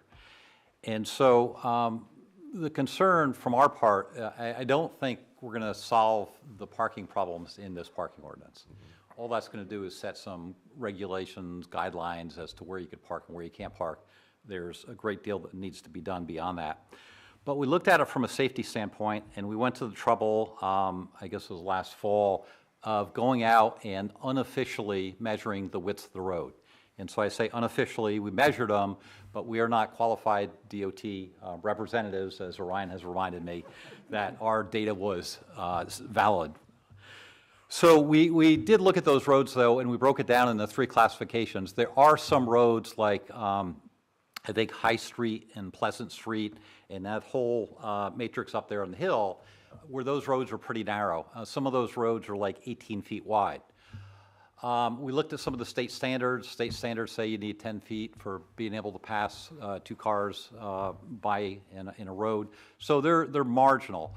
And what we had initially come up with for our recommendation is that we look at the widths of the road and say that you could park on one side, 2 sides, or no sides based on the width of the road. Again, Orion told me that since we weren't official road measurers, we couldn't really say that. But I would urge you to consider that, because I'll give you one recent example here within the past couple weeks. When I was coming down to Harbor Village here, Marine Park, I typically come down High Street so I could get in the entrance of the park there instead of coming down Pascal. And when I did that, there were cars parked up High Street probably, a good 50, 100 yards. And when I came down, I like, whoa, and I came down, and there was a car coming up, and I had to back up about 20 yards because there was barely room for another car to pass next to the parked cars. I don't think an emergency vehicle would get up or down High Street under those situations either. So I would urge you, as you look at this over the next couple of weeks, parking ordinance ought to deal, I think, with safety.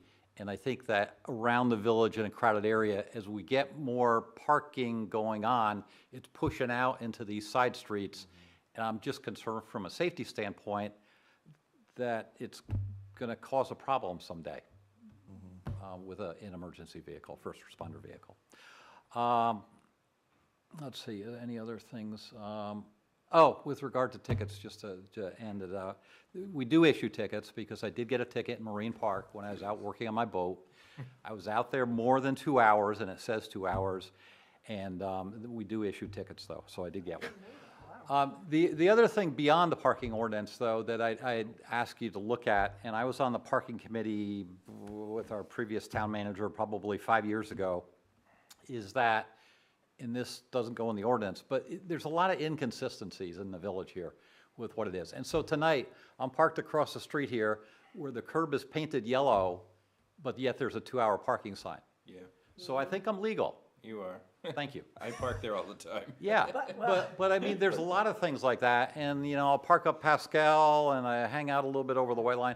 There's just a lot of inconsistencies. People constantly will park in front of the entrance on Kramer Park, and they block the entrance, so you can't park inside the park. They go all the way along there. So there's a lot that needs to be done beyond the ordinance, but I would ask you to look at safety primarily within the ordinance. Thanks, Joe. Sure stuff. I mean, how I sort of see this is we've got a draft here that we can react to, edit, revise, improve, and get that ready to just adopt, if possible, September 11th, so we at least, get the really low-hanging fruit. I totally hear you on safety, and I think that's a question. We'll have to get some official measure, and we are going to have a meeting, is it September 11th with Sewell? When do we, Yeah, right? on the VPI? I think so, yeah. Yeah, it's the 11th. Yeah, so we'll have more information on traffic and all of that from our consultant, and can ask them some of those questions about the widths of the roads and that sort of stuff. Because I see that as a next step. We don't need to take a lot of time to take that next step, but it's a different level of engagement and effort than what we could do here to at least start getting, well, then we better start ordering a ton of signs. Right, right. Yeah. We can change this. I mean, this isn't one. Yeah, have no, to we take can to the voters, always. So we can yeah. adopt, with Can these improve changes and and- discussions, and then if you have more issues and concerns, or public comes forward and says this is terrible, Yeah, then we can always Yeah, we'll see how we'll modify live with it as for- as yeah. it needs to be. I think we have decades of inconsistencies like Yeah. that. And, Yeah, and that, I know, because it bothers me too. It's like yellow, but it says 2-hour parking. no, no, that's a different. no, I think the hope would be that we could actually have an ordinance that we actually all understand. Start there, right? You guys understand this world, and then, okay, let's take street by street, right? Oh, Yeah. why is it this way? Why, it says this.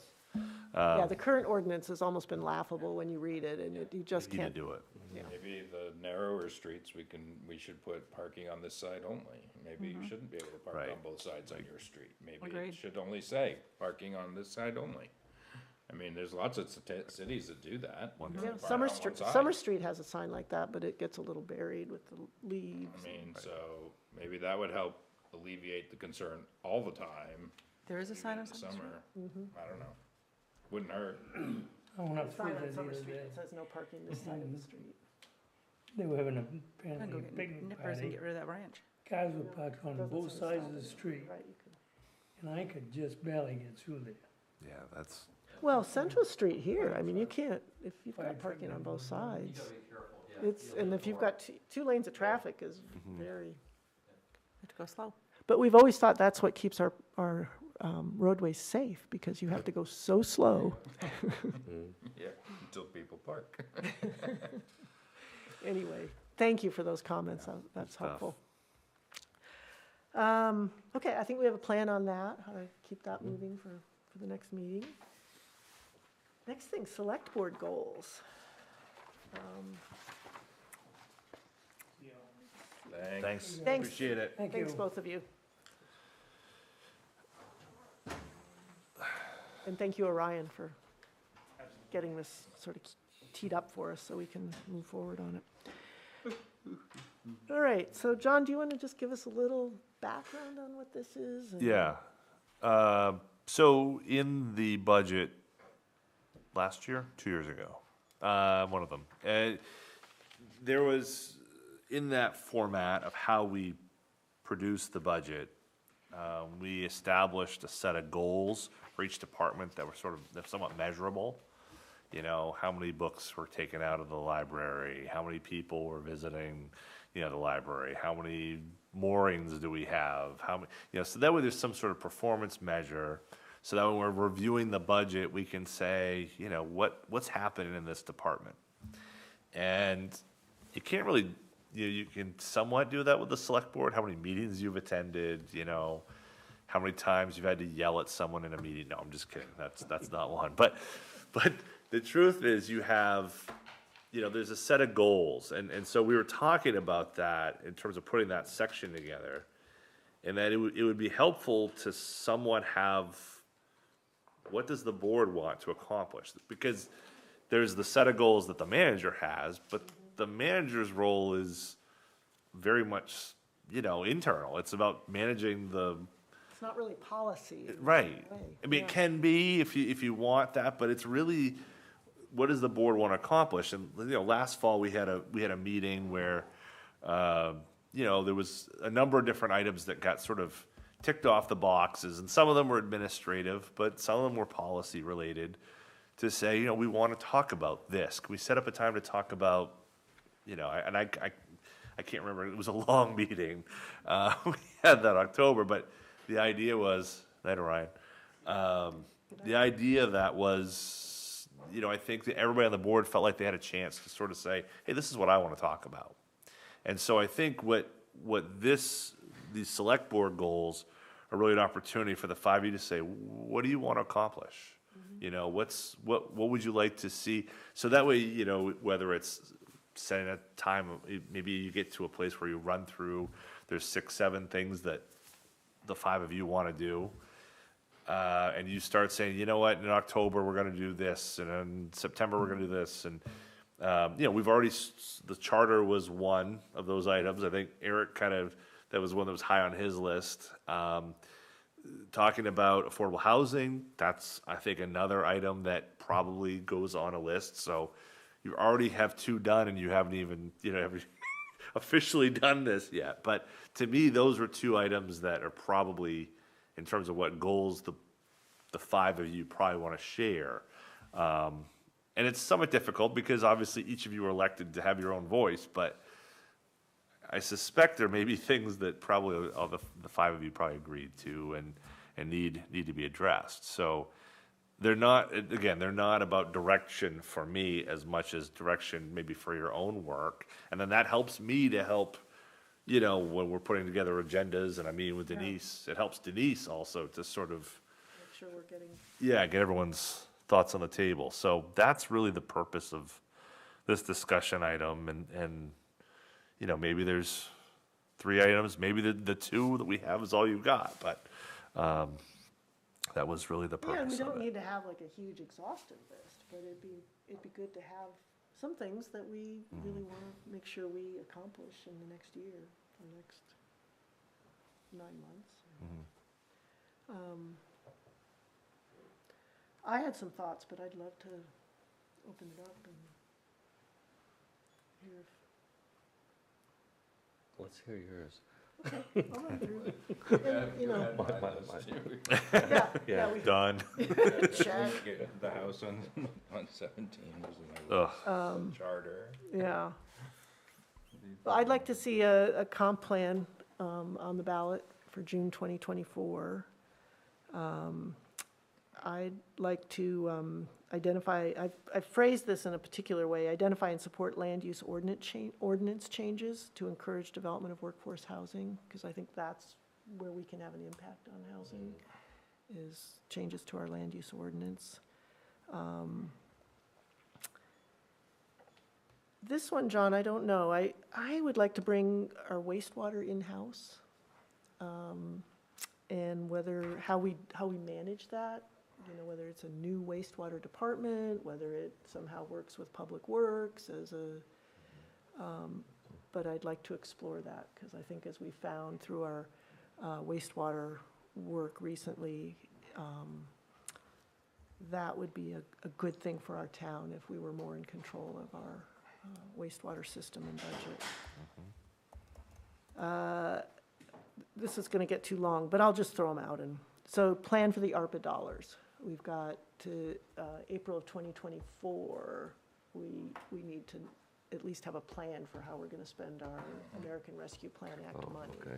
We have 2 more years after that to actually spend it, but I keep trying to spend it, nobody lets me. You do. you do. Do. We're gonna spend it. We're never gonna leave that money on the table, of course.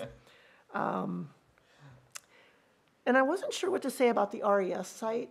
I sort of phrased it as a good start on the RES site, but I would like to stay on top of, or at least, and maybe just be informed on how that process is working. And Well, I think somebody should be a liaison to whatever group. that's right, we need a liaison on the steering committee. But I of the already said working it group. really can't be me, because I just don't have the time. Yeah. Not for lack of wanting to be, I just physically do not have the time. Yeah. That's a good way to handle that, and maybe then we just let that process happen as it would with any Like with the sort of Lesser, committee. with the Lesser Foundation and all that currently. Yeah, yeah, and they're, I understand they're setting up a steering committee and a working group. And I think the steering committee should include, I mean, somebody from here needs to be involved in those conversations to make sure that it still fits within the town's vision of what we're doing there. I'm not concerned per se, but. Yeah, Yeah, and maybe we Yeah, can just get an that update Same input, yeah, soon on sort of where that is. yeah. unless. I have some interest in, Somebody. And Michael, you might be interested Possibly. in doing that, great. yeah. This is one, I would like to evaluate the Weedman Trust All right, you for mentioned EMS help. that. Forgot you had mentioned that. What was this one? There's this Weedman Trust that is. Weidman. Weidman. Weidman, sorry, thank you. I got Pascal. The I got trust? Weidman wrong. Weidman. Pascal Weidman. Pascal. How have Weidman. how have you made out with that? Well, I just would like to put it on the list. I've got Oh, it, and, yeah. but it would involve essentially going to court. Yeah, You know, it might not be adversarial, but it would Right. involve a proceeding to get court approval to grant us the authority to use that money. yeah, And because I know this next year, it's going to be a heavy lift on EMS, more than we thought, really, with the Knox County Center sort of. So what is a Weidman Trust? It's a money that was given to the town. I don't have any of the papers with me. Marion Weidman, Yeah, Give I it know, Jim. yeah. I know the name, but what?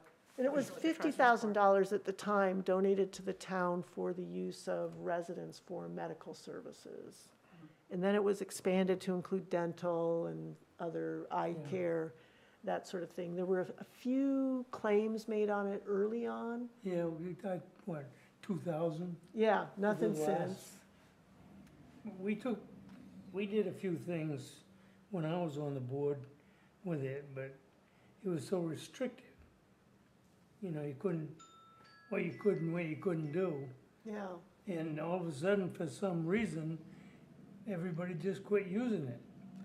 Well, everybody, the hospital, even the town. yeah. The town didn't use it. We could have used it for hospital beds, wheelchairs, canes, whatever.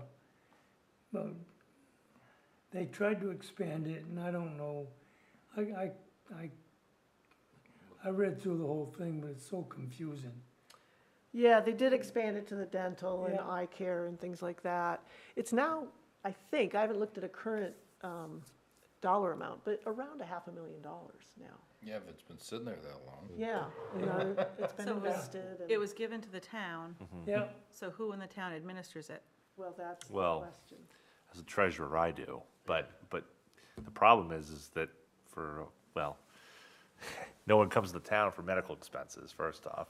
Then, of course, the hospital can't talk to us about any of the medical expenses that anyone has. You can't say, hey, can you help so-and-so? Right. I mean, right, it was set up in a day when, you know, When- People Right. could we all talk knew, to people. exactly, Before HIPAA. before Right. HIPAA. When- And when now you we're were- not when hip you were to allowed that. to communicate. Communicate. And when Right. $1,000 would mean a big deal. Right. Because there's a lot of people around that could use that. Sure. You know, until she mentioned it to me the other day, I didn't even know about it, you know? And I'm like, geez, I have people in my family that could have used it, Sure, but I didn't know about it. no. Is Well, it- I guess, Is it something that would tie in some fashion with the general assistance? Is that Yeah. kind of Sort of, conceptually what it was meant for? sort of, yes. People that just couldn't afford their own? Can't afford, right. Right, The okay. problem is that you would have, I mean, everyone knows, you go over there, if you go to Penn Bay, right, and you know, have your arm in a sling, and then, you know, it's, you know, $1,600 for the sling, and, you know, who's gonna come back? I'm gonna come back to the town and say, well, my sling should be 1,600. It's very difficult, then what's the process? Who, you know, we're gonna have people apply, they have to show that what their means are to pay, it sort of can kind of grow into this thing where it's really difficult, whereas GA, there's very specific guidelines in terms of how you're supposed to pay, what you can pay for. Even as out of control as that whole world is, medical expenses, I mean, you could have one person and pay off on $500,000, right? So, We open it up and it's gone in a week. right, exactly. I mean, you make it a flood of people in Hold on. 3 days and it's gone. well, and I don't think we're allowed to spend it down. I think we're allowed to spend the interest. Send the interest, sure, yeah. So there's some, I think some core changes that we should at least explore whether we could get approval. Yeah.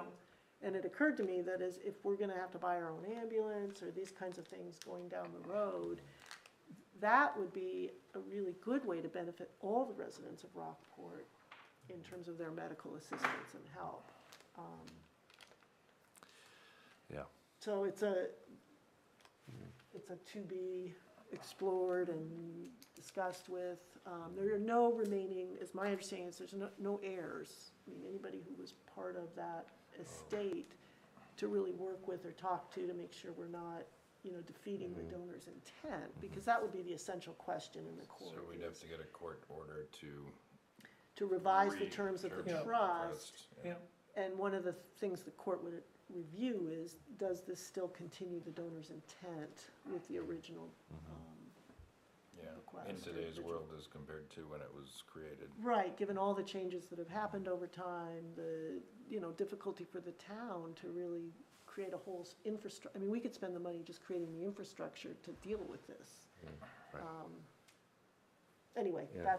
Yeah. that's sort of what I. Definitely worth exploring. Yeah. I mean, It's been on sort of in the back channels for, you know, I Googled Weidman. Weidman Trust and came up with minutes from a select board meeting in 2014 where Charlton Ames and Ken McKinley were going to go explore what could be done with this. I think So every I'm sure Jim, every 2 or 3 years over the last 20 years, there's been a group of select board that's, oh, we're gonna fix it, we're gonna Yeah. get to the heart of it. And and maybe we don't get anywhere, but we'll least we'll explore try. it and look at what would legally be possible. So, I think that's, So I had wastewater, ARPA, RES, Weidman Trust. What was the first? comp plan Comp plan, right, okay, comp plan, for, June. and did you get the land use ordinance changes for workforce housing? Oh, Still wanna explore my Clover. No? Alternate grass uses, alternate uses of lawn. I don't know, do it at the town office. How about, the backfield, yeah, exactly. Can we just turn it into a meadow? if you want to. I mean, we just put the money aside, you know, we get it, because we'll have to scarify it, right? That's, I would assume, we'd scarify it and then we'd plant clover, right? I mean, that's how we would do it, right? Sure. Or just kill off the grass and throw out meadow seeds and let it grow into wildflowers. I don't What are like you grass. talking about? I don't like grass. It's a waste of time and money. This will come up at the budget committee, at the This is the budget meeting, preview. because, yeah, when we're Michael talking gets the about preview on this cemeteries one. and the cost of mowing the grass, Oh, then Eric will okay. say, why do we have I heard grass? that. Why at do the we have cemetery?" grass? Originally it was moss, Yeah. I right? still like You moss. started on I moss. still like I But you're wanted to like- make Eric but I in think charge of a you've- committee on this, but he doesn't want that. time. I still like moss. I like clover and I like wildflowers. And you don't have to mow them. If you, when you find out how much mowing costs, you'll be like, yeah, why? And to that We've gone point, out to bid. yeah, why are we not exploring more of the Roomba type mowers, the auto mowers? Well, How is our experiment at Marge Jones going? not, I think they work well when you just have to mow it and you don't care too much about what it looks like. Yeah.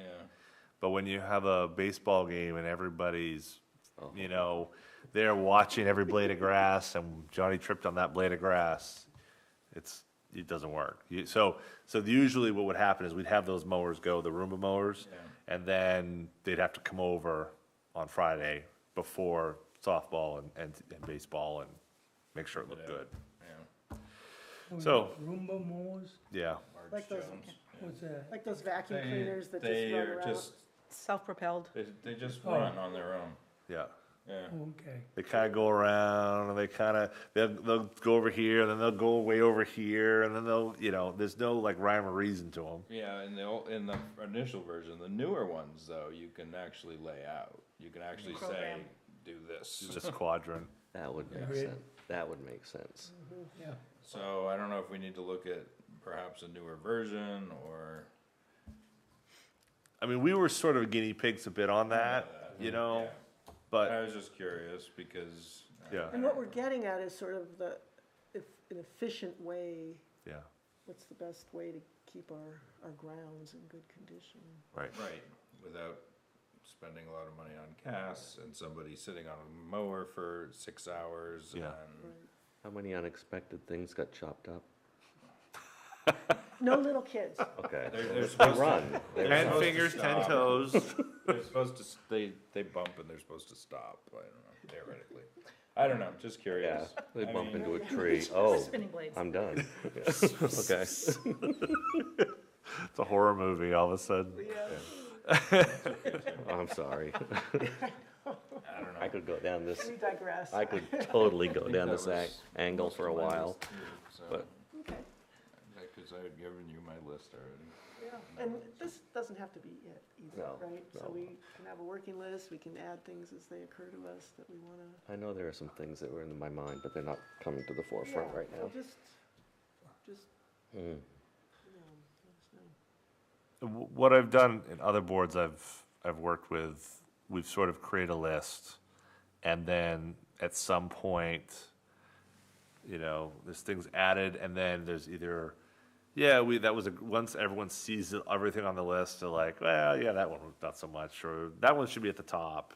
So that could Yeah, be so what you maybe we can do. print this up and really, to me, it helps figure out what agendas might look like Yeah. over this year in addition to the basic town stuff. Just thought of one. Oh, good. Okay, it's actually, okay.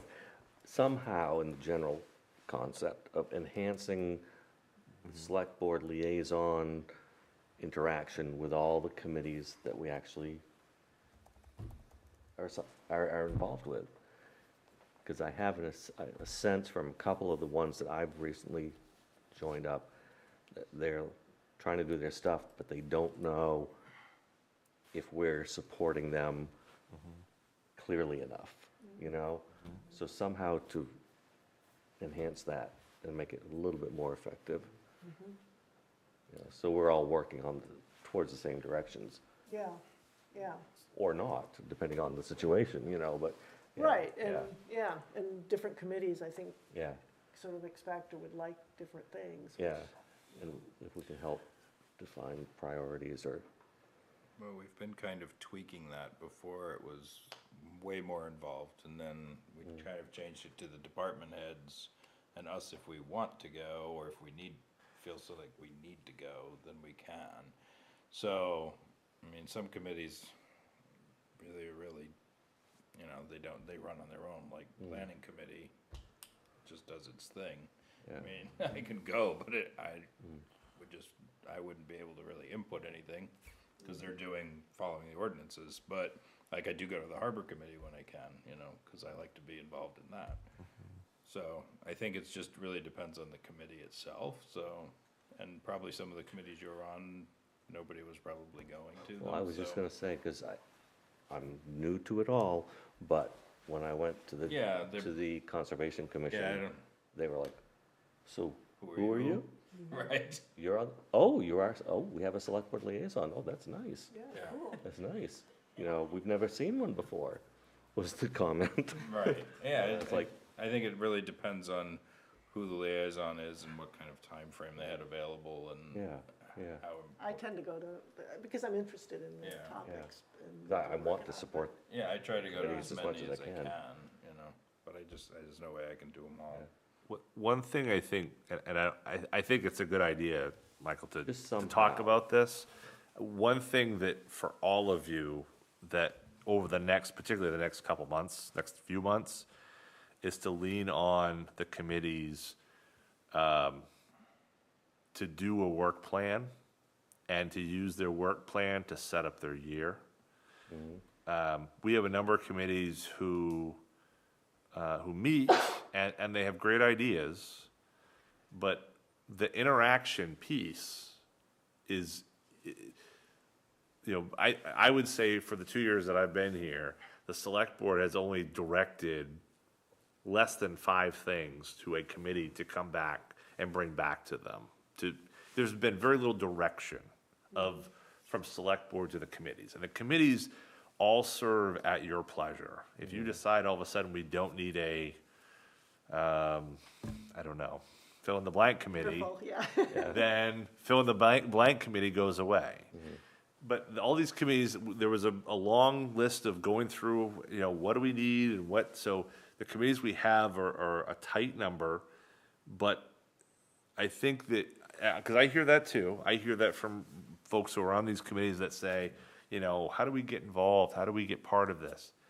To me, the answer is make your work plan work and work your work plan. So that way, it's not simply every meeting is talking about this and then talking about that. And then it's the thing of the moment, as opposed to like, we have a plan. This is our plan of what we're gonna foresee. Then once they have their plan, then they come before you and say, I need a budget for that plan. Then if you agree, then it's the budget for the plan and we go out and spend the money. Like, that's the, like, the kind of, sort of the logical way of going through this. Now, some groups, some of these committees are more policy driven, you know, Conservation Commission, you know, is one. They have a work angle to it with the water monitoring and all that, but there's also, these are things we want to see these are things we want the whole town, you know, with the town government to change policy about whatever it is, you know, storm drains. I've been talking with Bill Bowe about storm drains for years. How could you could do that better? How do we do that better? Well, how to do it better. well, right, so, but you have to turn that into policy, so that way it turns into something that changes how we work. And I think the frustration I hear from a lot of committees is, we just sort of work and churn our legs, but nothing comes of it. The work plan is how you all saying that's going to happen. So then staff is saying, okay, we're gonna help make that happen. Yeah. Because you've said that's the policy of the town, that, you know, we're gonna paint every storm drain purple, because that's what the Conservation Commission wants. You agree with it, we put it in the budget, we buy purple paint cans, and then we're painting storm drains purple. That's not a real thing, obviously, people. They would But- be blue. But just, right, blue, I'm sorry. No, and that's a piece of it too, is that I think having the committees come to us as a body at a Yes. meeting to present their work plan. And these kind of things are exactly what's It conceptually can in help my mind. validate what they're Right. doing, Yeah. that we care about what they're doing, and Yeah. we're interested in what they're doing, and we appreciate what they're doing. Economic Development Committee is another one, is a great example of that. There's a lot of, sometimes there's overlap, frankly, with what the 5 of you do and what they do, right? But you know, there's a lane there that they can fill that it's really hard for the five of you to do. And by putting that together and saying, you know, yeah, we go out there and do that. And that way, you know, it's not five of you working on a problem, it's 10, 12 of you working on a problem. And that's the way it should work, right? Is that there's already a vested interest by 5, 6, 7 people on a given committee.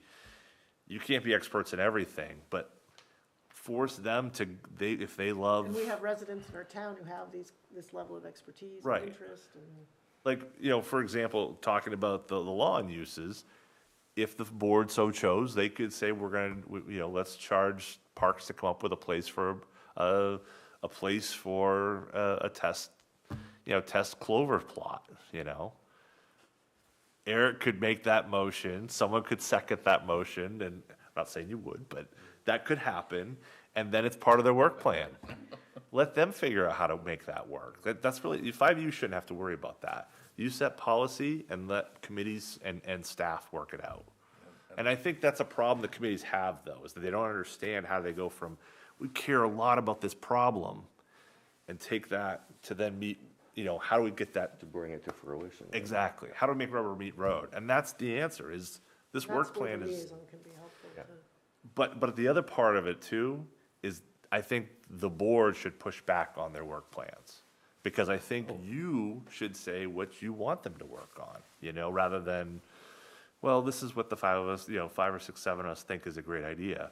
Well, I'd be careful about that. I'm not Well, saying that Depending these on the are expertise volunteers levels and all and they're that. Sure. doing things that Yeah. they care about. If we think Oh, they're yeah. being, you know, not helpful to the town, that, Right. but I wouldn't want to sort of force a committee into a direction that Oh, the no. people on the committee aren't interested in when they're doing good work. Yeah. Right. So, But let's say, for example, the land use changes for workforce housing, right? Yeah. We have an ORC that's already set up, right? Right. You know, we have a planning board, we have different groups. yep, That's a policy direction. The 5 of you want to go, hey, that's what we want you to work on. yep, There, check. right. Next one. Up and running, yeah. Report back in 2 Yeah. months and Right. let's talk about it. You yeah. know, that's how, I think then they feel like they're part of your process, you feel like, you know, and there's sort of that give and take. And I think that's been missing a little bit. Yeah. COVID's part of that, but, you know, hopefully we can help that. Anyway, sorry, I just wanted to I- explain that. That's exactly the kind of thing that is helpful, Okay. you know, getting these elements just brought out. Yeah. Yeah, and it's early in this administration or something where we haven't really had any committees come to us with work plans, but that is Yeah. a good way to all of us stay engaged in what they're up to. And the policy that you have, though, I think only 2 of you were here when it was voted on, but the committee policy says they have to have those work plans done by November 1. The idea being that by that point, then that allows us to put it in the budget. So if we can, particularly those committees that have a budget, rec, conservation, parks, but there could be others. Harbor could have, you know, Harbor could have some things that they want to work on. Those things really should be part of, you know, part of those work plans. So that way you have some time and to work on them and support them. You know, we sort of rubber stamp them a little bit here, I think, because we want to endorse them, but it's also that give and take gives them some face time with you all, which I think is really helpful, and I think it makes them feel they're welcome, you know, they're part of it, so, Yep, great. anyway. Okay, anything else on that subject? It's not closed at all? Always open to add goals and things we want to accomplish. But John, you'll put that together for us? Yeah. And we'll at least have a working document. Yeah, and I don't know if you want to, I'll have them We put can together. wordsmith and. Yeah, Yep, perfect. great. All right, I think we're done. Oh, Good. oh, liaison reports. Speaking of liaisons. Well, do you have any? Okay, I don't have an official report, but I could say the Camden Rockport Pathways Committee, I was able to attend one meeting. There weren't enough people present for a quorum, so nothing officially happened, though it seemed to be that we realized they don't need to meet as stringently as they thought they were going to, and they just kind of try to regroup and make it more reasonable and for effectiveness, you know. How often have I they, think it was on the calendar for once a month. and they think that's too often? Well, I don't want to put specific words, because like I say, I was new, and it was. And I don't want to Yeah, either, yeah, it yeah. just But doesn't sound but I think unreasonable. at least the next meeting was being postponed. Yeah. Yeah, And the same basic thing happened with the Comprehensive Plan Review Committee. That was, again, the meeting I went to, not enough people for a quorum, but it was discussed, and with Orion's help, it was very helpful. I mean, re-envisioning how to proceed. Orion will do, he's been doing most of it, practically speaking, anyhow. but they're okay with that They were process. that totally we okay talked with it, about. Great. and again, that one was, instead of having just monthly meetings, Orion will be forwarding on the parts he's done When he has us. when he has it, so something we for can them. review it. And the goal being that this will be all done in time for the ballot. for it, Great. Which was a revelation to some of them. Yes, Ah, oh, there's a Okay, yeah, deadline. Let's get it done, yeah, yeah. Let's do it. Great. Good, and on pathways, I guess, you know, something I know John had raised, you know, it's the Camden Rockport Pathways Committee. And maybe, you know, we have a couple Rockport Pathways projects, I think, that have sort of been on the trailing docket for a while. One is the sidewalk from Summer Street up to the town office, and the other is a pathway out to the high school from Route 1 and 90. And, you know, it'd surely be good to look into, you know, just getting some cost estimates. And we don't have to do, I know we got a cost estimate for a concrete sidewalk with granite curbs up to the town office, and it was quite expensive. But I would take just an elevated asphalt, just so people aren't at risk, you know, painted with yellow. Because it's not the nicest street to walk on. No, Sure. no, it's dangerous, and, but it's a place we really should have a sidewalk. But I think we could maybe go lower cost. But, you know, just to know what kind of money we might be talking about and how we might come up with that money. There was one small thing, one thing that comes to my mind that was mentioned specifically, that new sidewalk path going down by Hannaford's and all that stuff. It was mentioned how lovely it was that Camden had planted trees along in their section, but it stops at the Rockport border, and why doesn't Rockport plant any trees? Now, in my driving past, it seems like the makeup of the pathway changes right Yeah, about then, there's so we not don't really- have that I nice. didn't notice a big area for trees. Yeah, so we don't have that. Yeah, there is no real space to where Camden ends. And people like trees until the The- roots start pushing up the vet sidewalk. Office is there, followed immediately by Maritime Yeah, Farms. yeah. There's already stuff growing there, so why would you haul out something to plant a new maple? I'm glad, because that was my perception driving by. I never really paid Yeah, attention, but but- No I place was for like, trees. there isn't that nice No, defined Boulevard there. tree border. Yeah, it wasn't created like Yeah. there. Yeah, They cut back and created that on their side. And on our side, it was just like, here's a sidewalk, okay. which was nice. We like this, it's a great project. And I would just add for, perhaps it didn't come to the meeting, but just so people know, Town of Rockport mows the median strap between, you know, that does exist. Trees or no trees, and then the town of Camden takes care of winter maintenance, they plow and maintain that in the winter, so there's a sharing of how that's maintained, and we sort of verbally did that there was a signed agreement, but, just seemed to be the fair way to handle that, so in case you're curious, it's not as We're if working there together were. on that, and, We're pulling our weight, I Yeah. promise. But you're right, we do need to make sure that we get our priorities yeah. addressed. And if that would maybe mean that Yeah. there's a Rockport Pathways Committee. I mean, I just don't know enough about the makeup of who's on and who's coming or not coming, and, Nor do I, so, yeah. yeah. I mean, So- part of ours, though, will be taken care of when the RES Park goes in, because they'll have a sidewalk that covers West Street up to, which is a significant portion of our side on this side of this, the Right. world. Up to Route 90, where we still need that sidewalk We still need a repainted. sidewalk on Yes. the other side. I 'cause- mean, that crosswalk Yes. still needs to be repainted, and then you get to the other side, and it's like, yeah, well, at least it's wide. Now that they've surfaced it, it's really wide, so at least it's cleaner to walk, and they added turn lanes and stuff, so it's not terrible walking up Route 90 No, after you but cross the. It's been on their agenda for a long time. Right, so let's but with the see new what it- surfacing, I think it helps improve that anyway at this point. Yeah, Whether we get a sidewalk in there or not, I don't think is vital there as so much as on the West Street side at this point. But that's just my opinion, because they resurfaced it and it's got 3 feet of median. yeah, and maybe something can be done. I mean, there's grant money out there for that sort of stuff. And if we're doing the sewer, maybe when we relay the sewer, you add something, I don't know. Yeah, A lot of And interconnecting who knows what the elements. VPI is gonna exactly. come back with. Right. That's Right. definitely one we've, We gotta wait and see Part on of this. there.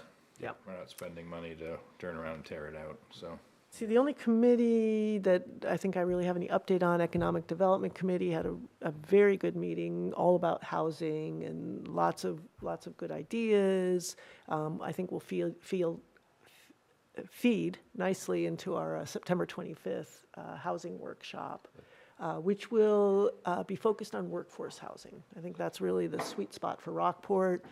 We'll try to hear from some of our employers, as well as the Mid-Coast Regional Housing Trust, which focuses on workforce housing, and It's learn the- something. And Yeah, so what's his name? John Goss, Oh, yeah, Goss. yeah, Yeah, it'd be good if he's here. yeah. Anybody else want to report on anything? Well, the only thing I really want to comment on, which really isn't a liaison report, but I just want to comment with, if anybody's read the paper and saw what Owl's Head is dealing with these people coming to town and then complaining about the harbor smells and issues of, Move to a quaint fishing fishing village and then complain about the right. noise and smell. of the fishing. exactly. I mean, so if anybody's thinking of moving to these small towns or Rockport, you need to understand that they are fishing villages. They We have grew a up working around harbor and we fishing, like- farming, and quarrying. Those problems exist, and they're not going away, and we're not changing life to accommodate somebody who's moving here from away because they like the quaint little village.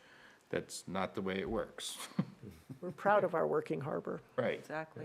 So that was my only real comment is, don't move here and change it to the way you want it to be. It is what it is. And we like it that way. Yep. All right, Can I make a motion to adjourn? please Second. do. All right. That was speedy. Any discussion? All those in favor? Aye. He's had enough fun for the All right, thank you guys for My son is expecting me Sticking on with the us. Zoom call right now. quick.